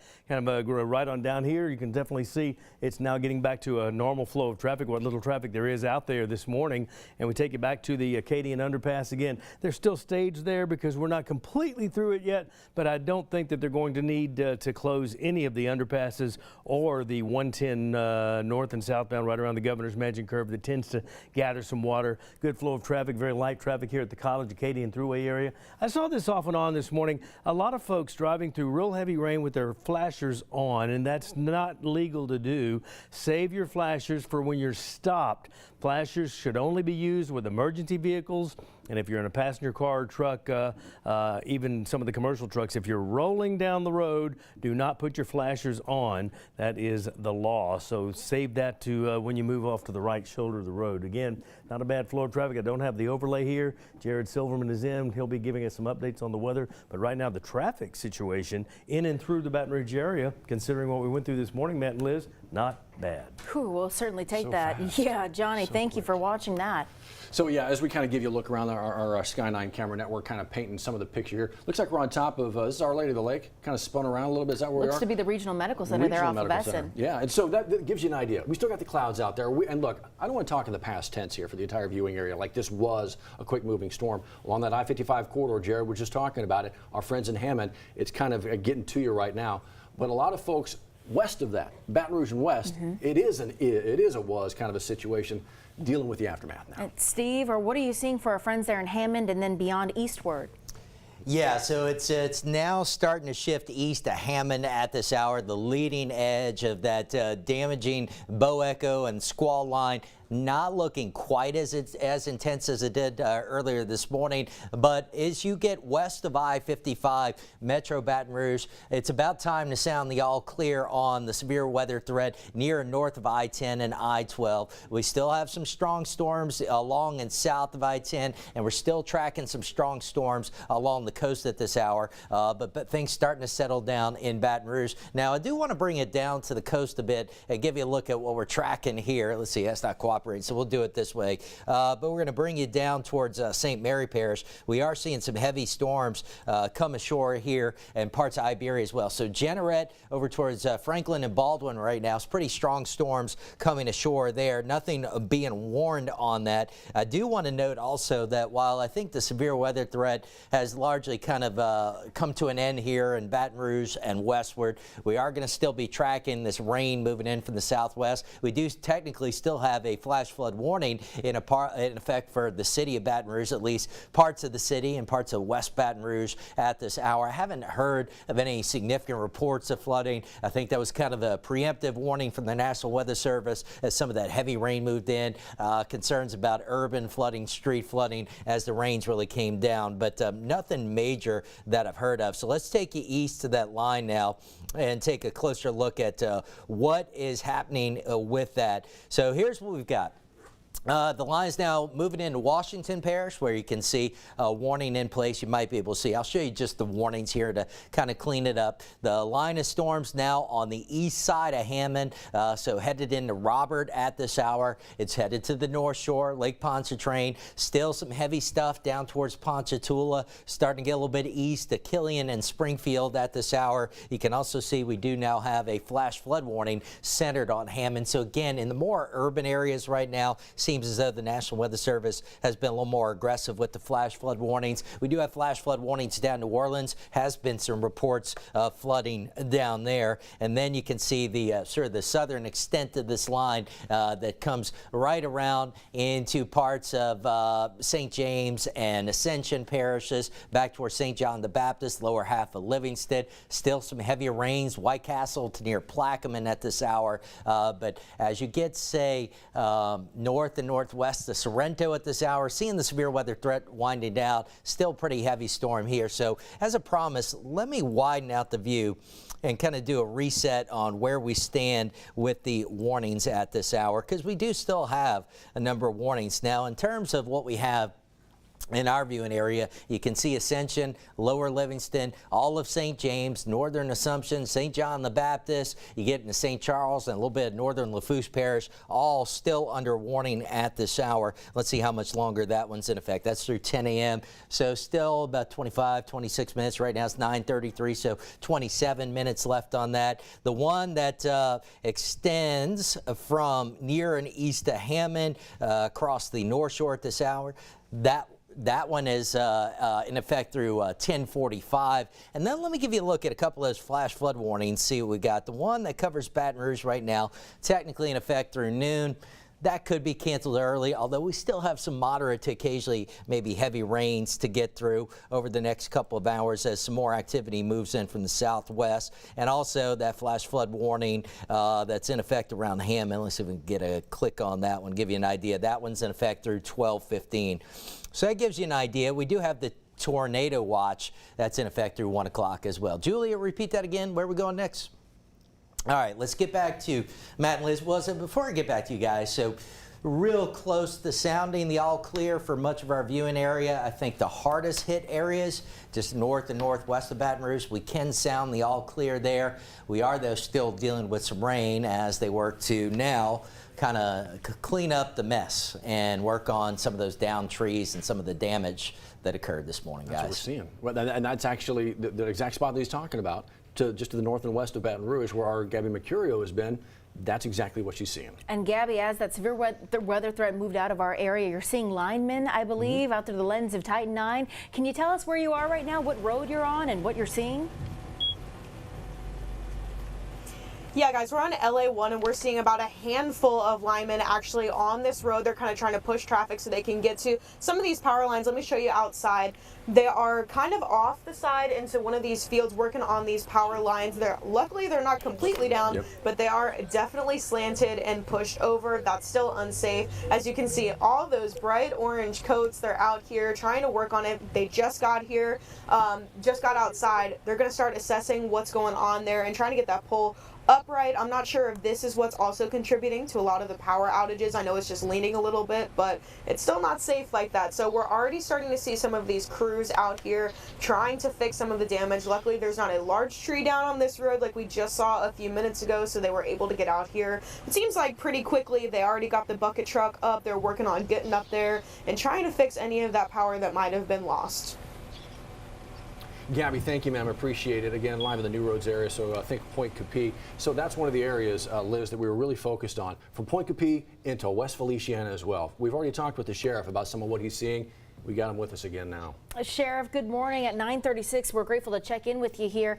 In the last 30 minutes, any progress on some of the roadways and getting to those 911 calls?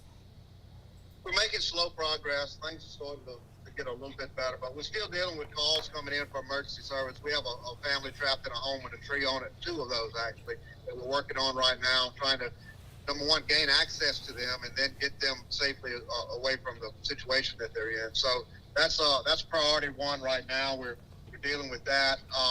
Still a lot of trees across roadways that are giving us problems as far as accessing certain areas of the parish.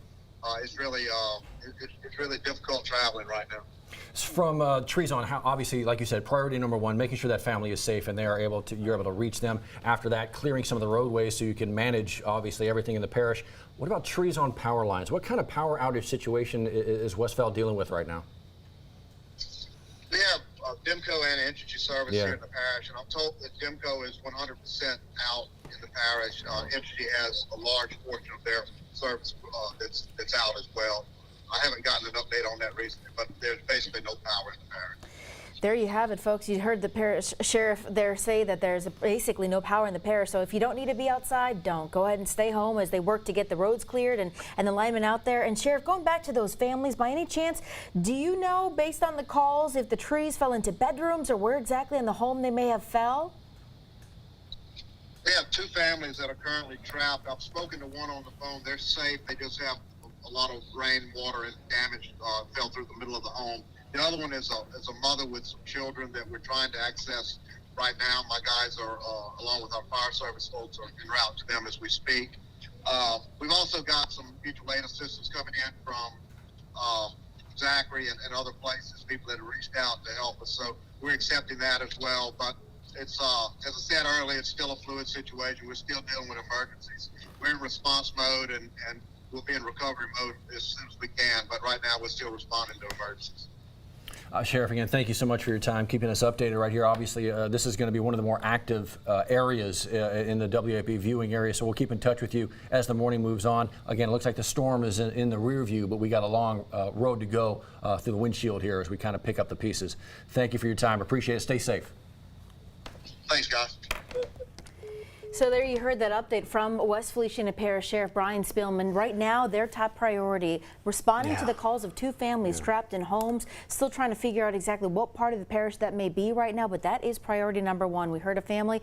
One family, he said he spoke on the phone with. Yeah, they're dealing with water coming into their home because of a tree that fell. In the other situation, you've got a mother with children with that tree in their home as well. And again, their first priority is making sure those families are safe and they're out of harm's way, and then they will go down that list and answer those 911 calls. But you know, and when talking with the sheriff just there, it's something to hear, hey, how's the power situation? And then to hear the sheriff say, pretty much nothing. Pretty much the entire parish out of power right now. That's Entergy and Demco as well. So this is going to take a minute to get those linemen out there.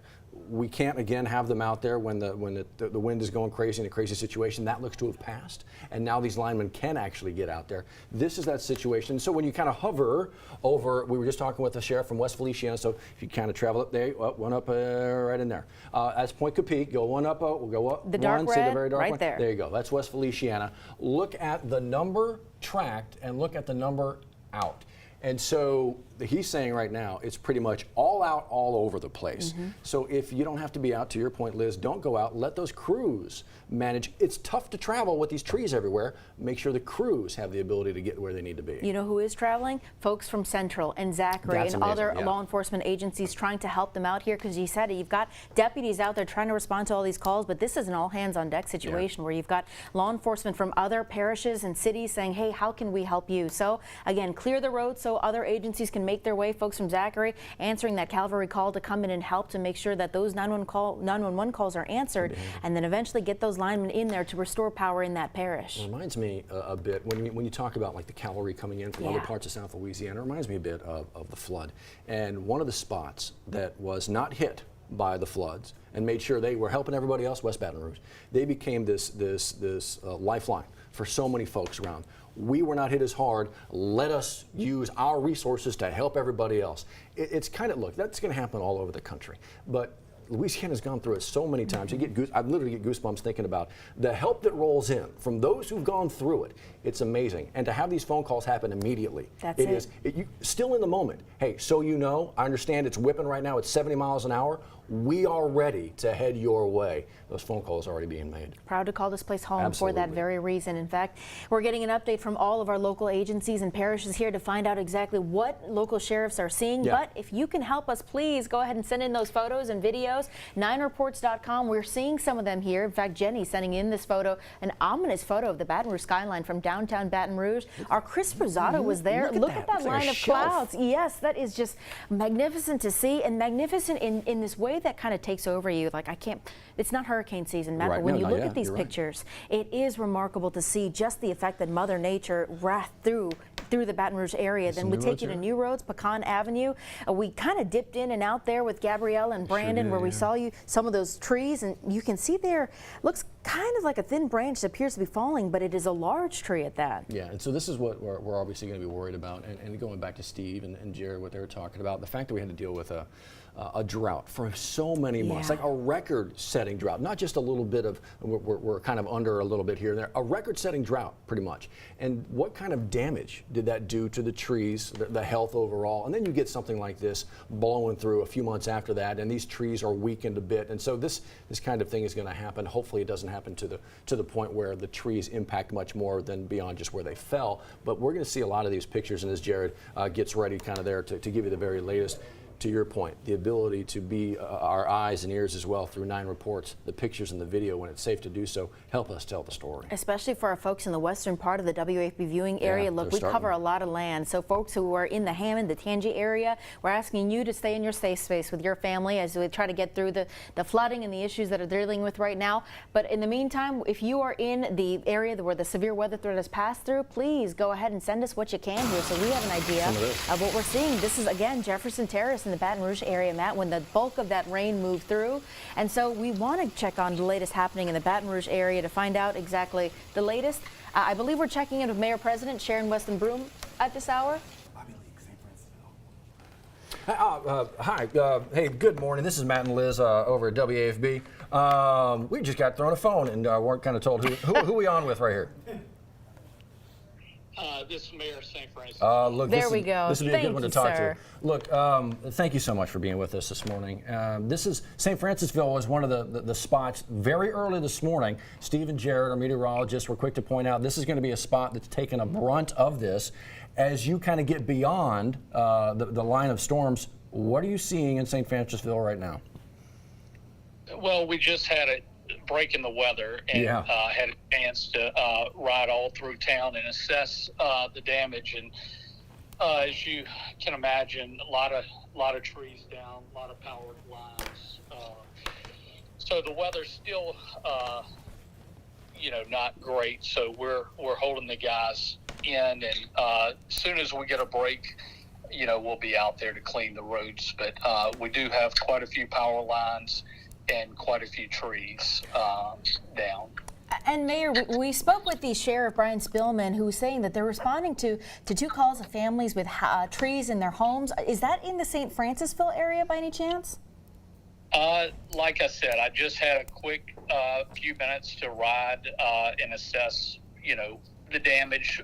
We didn't see, not sure if that's in the town limits. We haven't had those calls to the town hall, but as far as the roads and things like that, that's kind of what we've had a chance to look at so far.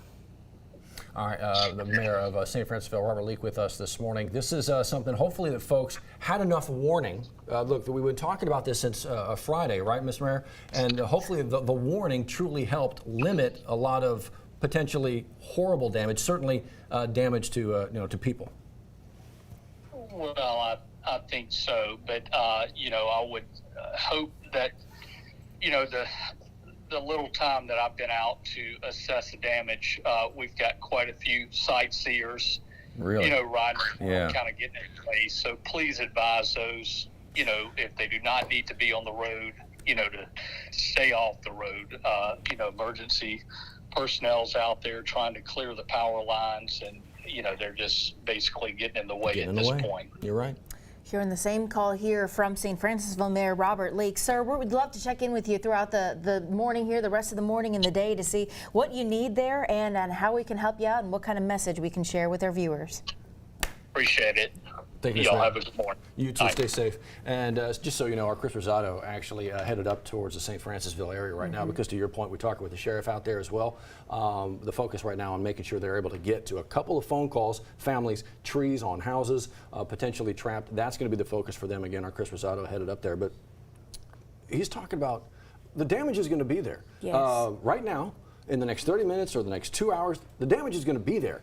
Give it some time. Let these emergency crews do what they need to do. He's already talking about it. You got some folks in the way of progress here. So please stay inside. Let the first responders handle that, assess that damage here. Yeah. Even if it's on your property, you don't need to get out just yet, because again, our viewing area, we're still watching a lot. In fact, the western part of our viewing area, well, the threat has largely moved through, but Jared, as you've been tracking, we're still following some things in the eastern part of our area.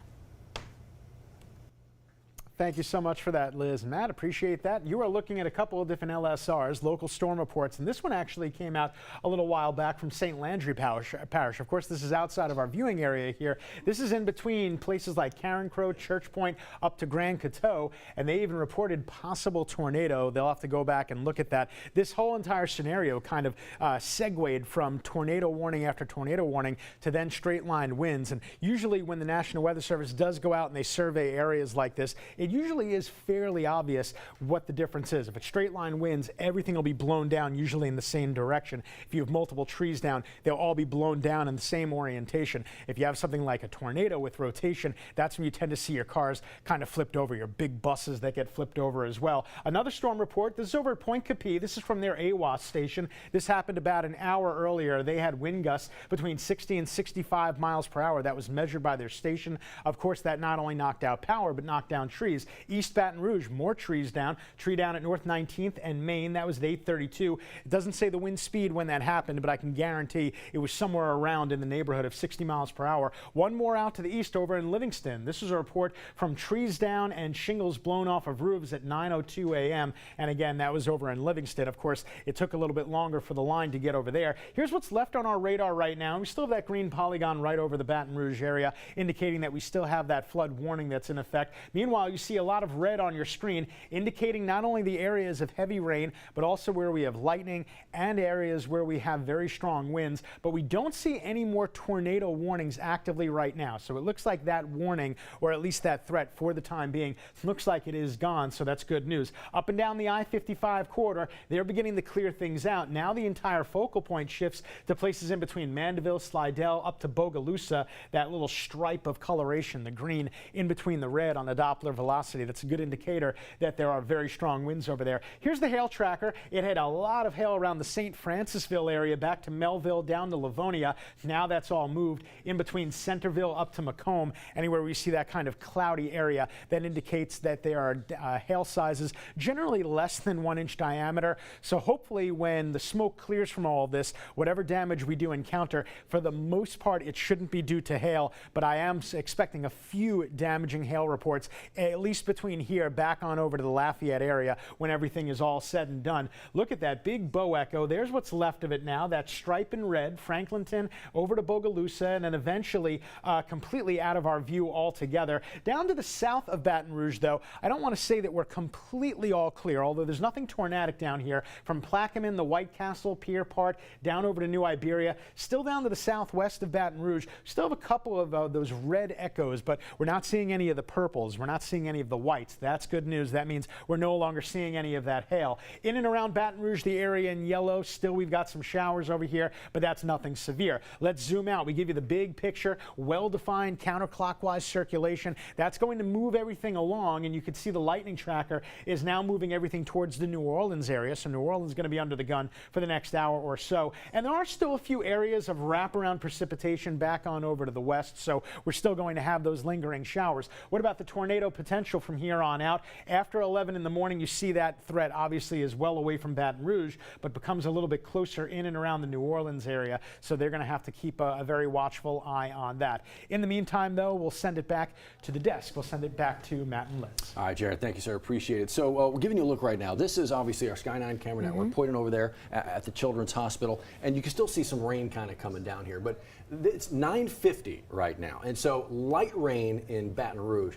That was not the case, say about 8:30 this morning. Let's take you back to where Chris Rosato was there at the Bella Baton Rouge for a look and listen.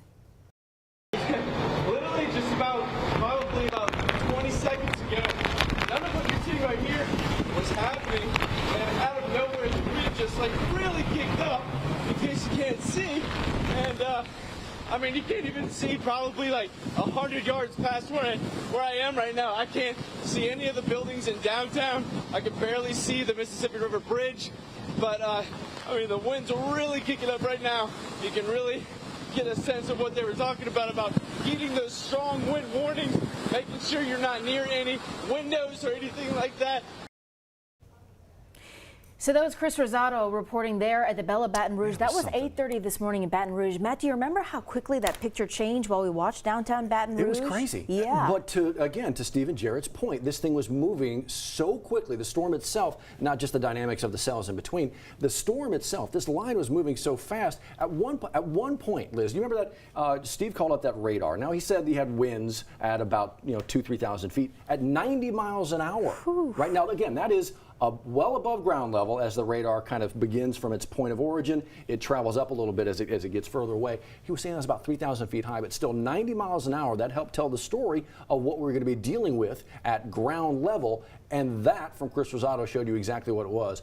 Up there at the Belle of Baton Rouge Casino, right? The parking garage, staring across the river into West Baton Rouge as this wall came at him, and you saw obviously him. I mean, Chris Rosato's a sturdy guy, leaning into this and kind of winning and losing the battle a little bit there. So we tell you that to show you how quickly that weather picture changed. And right behind us here, we actually show you a live picture here of the Our Lady Lake Children's Hospital at this hour here at 9:50, where that weather picture has largely changed. It's changed a lot. Yes. Right? So now the weather's gone through. Now it's what it's left behind. And in a lot of places it's going to be something like this. Go ahead and have a look here. You said we had that video? There you go. Well, that's obviously a dark look at. Look, hopefully the power outage is not quite that bad. Right. But it is now going to be the pickup, the cleanup after everything left behind, from trees down to power poles down and power lines down. We've already started to see from our Gabby Mercurio out in Point Capee and New Roads. You've already got crews out there because the storm has passed. You've already got crews out there beginning to stand up some of these lines that may have been tilted a little bit, get the lines back to go. But that will be the story going east now into Baton Rouge, into places like Ascension and Livingston, if need be as well. That's going to be the story, the cleanup and the recovery. As for our story and what we're following here, well, Chris Rosado, yeah, he was in downtown Baton Rouge, but he's making his way up north there to West Feliciana Parish, where he is hearing that the two families we were talking about with Sheriff Brian Spillman, well, he was hearing that those families, that's actually north of St. Francisville. So as the mayor there, Robert Lee, gets an assessment of exactly what the situation is, our Chris Rosado is trying to get a live picture to you of what they're seeing there. But how does that traffic, how does the route look up that way? Well, let's check now in with Johnny Asian to see how our drive is looking this morning. Johnny, hopefully not many people out there. No, I think everybody kind of heeded the warning. We do have some street flooding, some of the areas that tend to carry water on the side of the road, not the least of which one of them is going to be on Scenic Highway, taking up to the North Baton Rouge area. A little stretch of Scenic Highway between 68th and 74th Street, temporarily closed in both directions because of high water in that area. So we will keep an eye on that through the course of the day. That will be short-lived, hopefully. Now, this is kind of repositioning the shot. This is out in Gonzales, still getting some rain in Ascension Parish this morning. That's Highway 30 beneath the interstate, Tanger Mall over here. So we're not out of the woods in our area just yet. And if you're coming from the North Shore down toward LaPlace, this is I-55 right around Manchac Tower, and that's going to be near Middendorf's. And you can definitely see some slower traffic, very light traffic there, but definitely some visibility issues there. Meanwhile, here in the immediate Baton Rouge area, as you can see, it has gotten a little bit better. So you heeded the warning, and we got you through it right here on 9 News this morning, but we're not quite through it yet for people that are watching us in some of these outer areas. So please stay with us here on WAFB and on WAFB's apps. The weather app is very, very valuable. Download it today. Guys, it's a good tool, good resource to have, obviously free. You can carry it with you wherever you're going, so you are in the know every single moment as we kind of pass through this.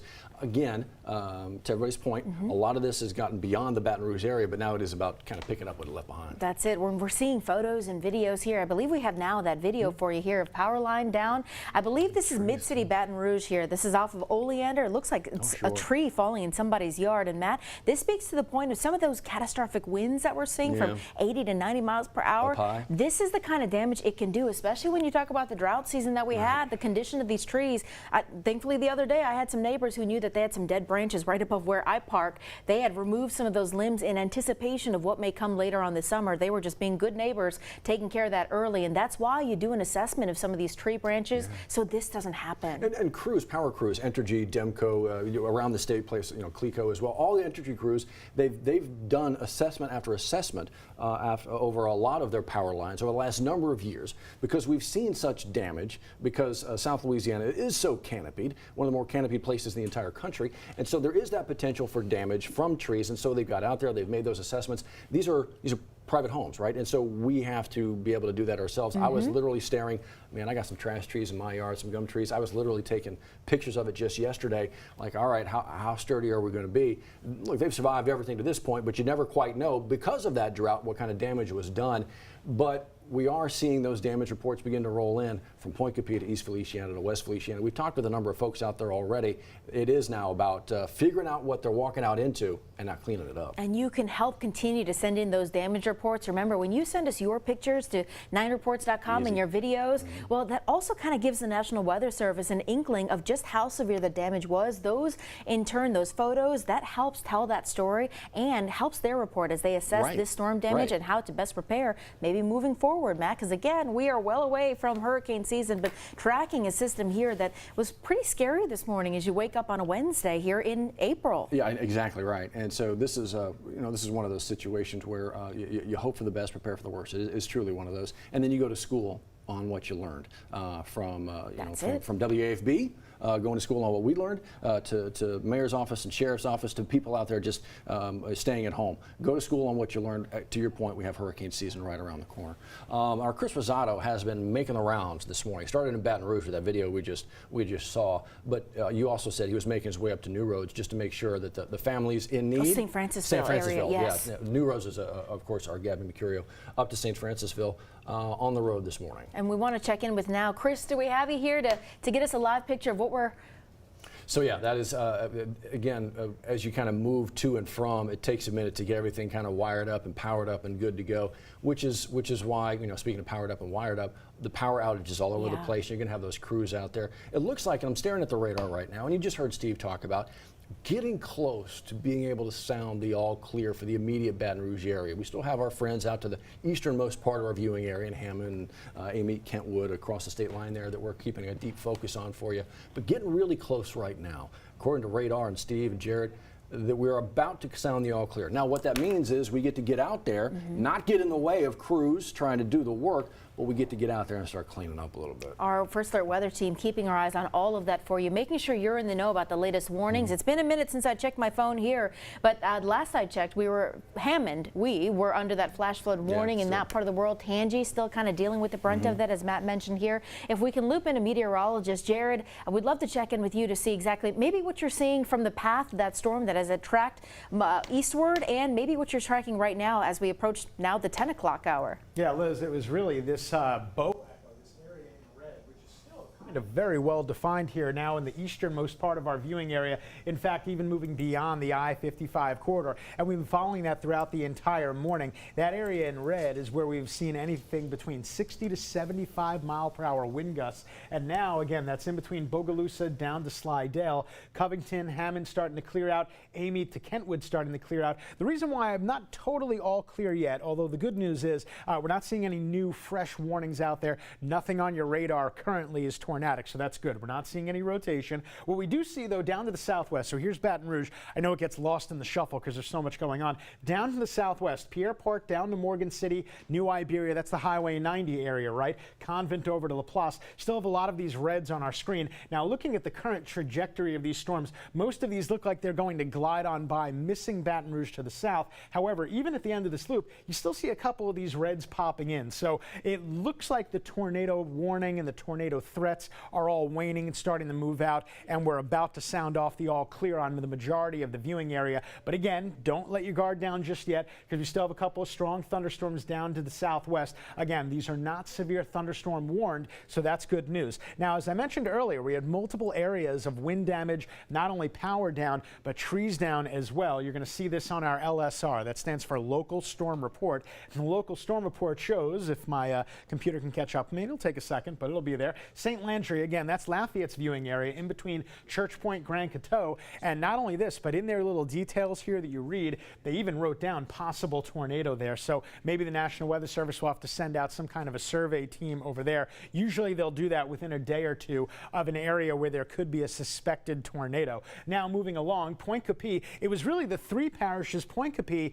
East Fell, and West Feliciana. Those three really got hit hard because the northern extent of that bow echo that moved through, creating winds. There you see it right there. By the way, that's their AWAS station. So that's 62 miles per hour. That is official. And that means there are probably areas nearby that had even stronger wind gusts than that. East Baton Rouge, tree down at 19th and Main Street. That was at 8:32, also due to a very strong wind gust over there. And then Livingston over to Walker, they had a report shingles blown off of roofs 9:02 in the morning. And over there, that too was likely at about a 60 to 70 mile per hour wind gust. Looking at what we have on the radar still, again, in and around Baton Rouge, still a couple of little splotches of red there. Nothing that's getting warned on, so that's good. But don't let your guard down just yet. And you actually heard the local sheriff's department. They've been talking about staying off the roads. Looking at our Doppler velocity, there's what's left of that bow, that one area causing those very strong winds. Hail has also been problematic. The hail tracker has quieted down a lot. We had quite a bit in the way of 1-inch diameter hail all across the Atchafalaya Basin. Another reason why you don't want to be out during that. And I'll leave you with this final look at the radar. Again, Baton Rouge Rouge, not bad, but down to the southwest, we are still seeing a little bit upstream from here. So try to stay indoors. And again, Matt and Liz, I think that's the central thesis here. I know a lot of folks want to get out there right away, right? But it might be a good idea to just wait a little bit to get onto the roads. It's the best idea. And here's a good reason not to. We have some remarkable live pictures on the ground. We want to first get to Chris Rosado, who is in West Feliciana Parish. And Chris, we believe you're in the St. Francisville area. My goodness, look at that. Yeah, hey you guys, we are just north of St. Francisville. We pulled off of Highway 61 just to show you what we saw over here. You're looking at this big old tree right here that is clearly fallen all the way down. You can see all these branches from other trees that are right next to it have fallen off as well. And I'm gonna have the camera turn over here just for a second. A little bit down this way, you can see other trees in that area. You see a big stump over there that fell off as well. We are just next to the Tractor Supply hardware store off of Highway 61. And when we were driving around, we saw down this road that we're walking towards right now, we saw some tree damage over down there. So whenever we wrap up with you guys, we're gonna go head down that road and see if we can see if anybody's house has had any damage or anything like that. But I spoke with the sheriff here in West Feliciana Parish just a few minutes ago, and he said that he has responded, him and his crew have responded to multiple calls of people being trapped in their roads, either due to flooding or tree damage, one of the two. But he said that they've been able to respond and get to a lot of those folks who have called in. But he's obviously, you know, said the message that we've been saying all morning: stay off the road. It's really not safe. We haven't seen any power lines down in the road or anything. But yeah, we're gonna keep checking around the area and get back to you guys. Bring back to you.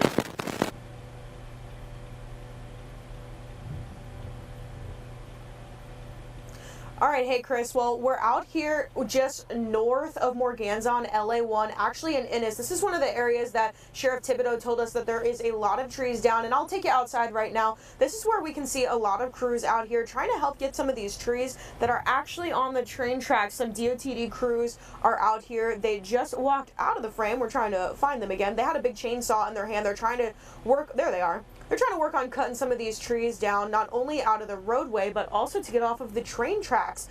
When I spoke to Sheriff Thibodeau earlier, he told me there were over 30 trees down along this train track. Here over in Ennis and further down LA1. This one doesn't seem like it's really impending traffic. We were able to get through pretty easily in Titan 9, and some other straggler people on the road are still able to get through. This one's really just blocking the train tracks, as you can see here. Snapped right there, still trying to hang on, but definitely still in the way. It's a large tree. This is what we were talking about earlier. A lot of cleanup efforts going on. Crews are going to have a lot of work to do this morning. I mean, these are a lot of trees down in the way, so they're working the best they can to try and get that stuff cleared for everyone. Just make sure you're still safe and try and stay off the roads if you don't need to be. Gabby, thank you so much for that live report and all morning long. Chris, thank you for your live eyes there in West Feliciana Parish. So we kind of wrap things up here. Yeah. Steve, in all your years of forecasting, have you seen a morning like this where it wasn't associated during hurricane season? Gosh. Yeah, there's been a couple, but certainly this was a rough one. Think back, there was a really nasty one, April 2015. It got pitch black at 9 o'clock in the morning. We had widespread wind damage, somewhat reminiscent of what happened then. Important point, though, is Chris and Gabby show you some of that damage. Two things. Gabby kind of hit it at the end. Number one, if you're in those hard-hit areas, try to stay home and let the first responders, the emergency crews get out there and get things cleaned up, get the roads cleaned up. It's also just dangerous, right, where you got all the down trees, down lines. Be careful of down lines. And then number two, if you're in areas with down trees and or power outages, it's often the aftermath that gets dangerous, right? So with the chainsaws, as we get into the recovery, please be careful with that. Watch out for down lines. And also if you're running a generator, please be aware of that carbon monoxide threat.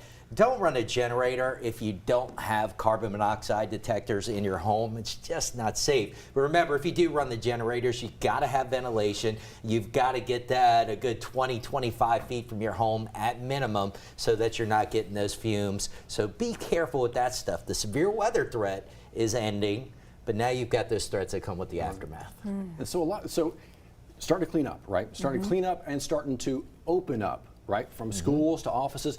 here's the thing, not everybody's going to be opening up at the same time. We're going to make sure that you are aware of what's going on, the timing, that kind of thing. We actually just got word one district, they're shutting down for tomorrow. Well, go figure. West Feliciana There you go. Parish, we've just learned schools will be closed tomorrow as well, Thursday. Yeah. We're going to keep our eyes on that to let you know the latest on the damage throughout the day, but we're also going to let you know when schools will open back up in Westfell too. It could be tiered. It could be cascading kind of Phases. openings, depending on, to Steve's point, Jared's point, everybody's point, where that damage was, how much they got to get to. So here's what we're going to do for you going forward. Keep you in the know, in the moment, every single moment. The very latest from between now and noon. You can find it online. You can find it in the 9 News app. And, of course, we'll make sure that you are aware of anything major going on. Let's send you back to regular programming, and we'll see you back at noon.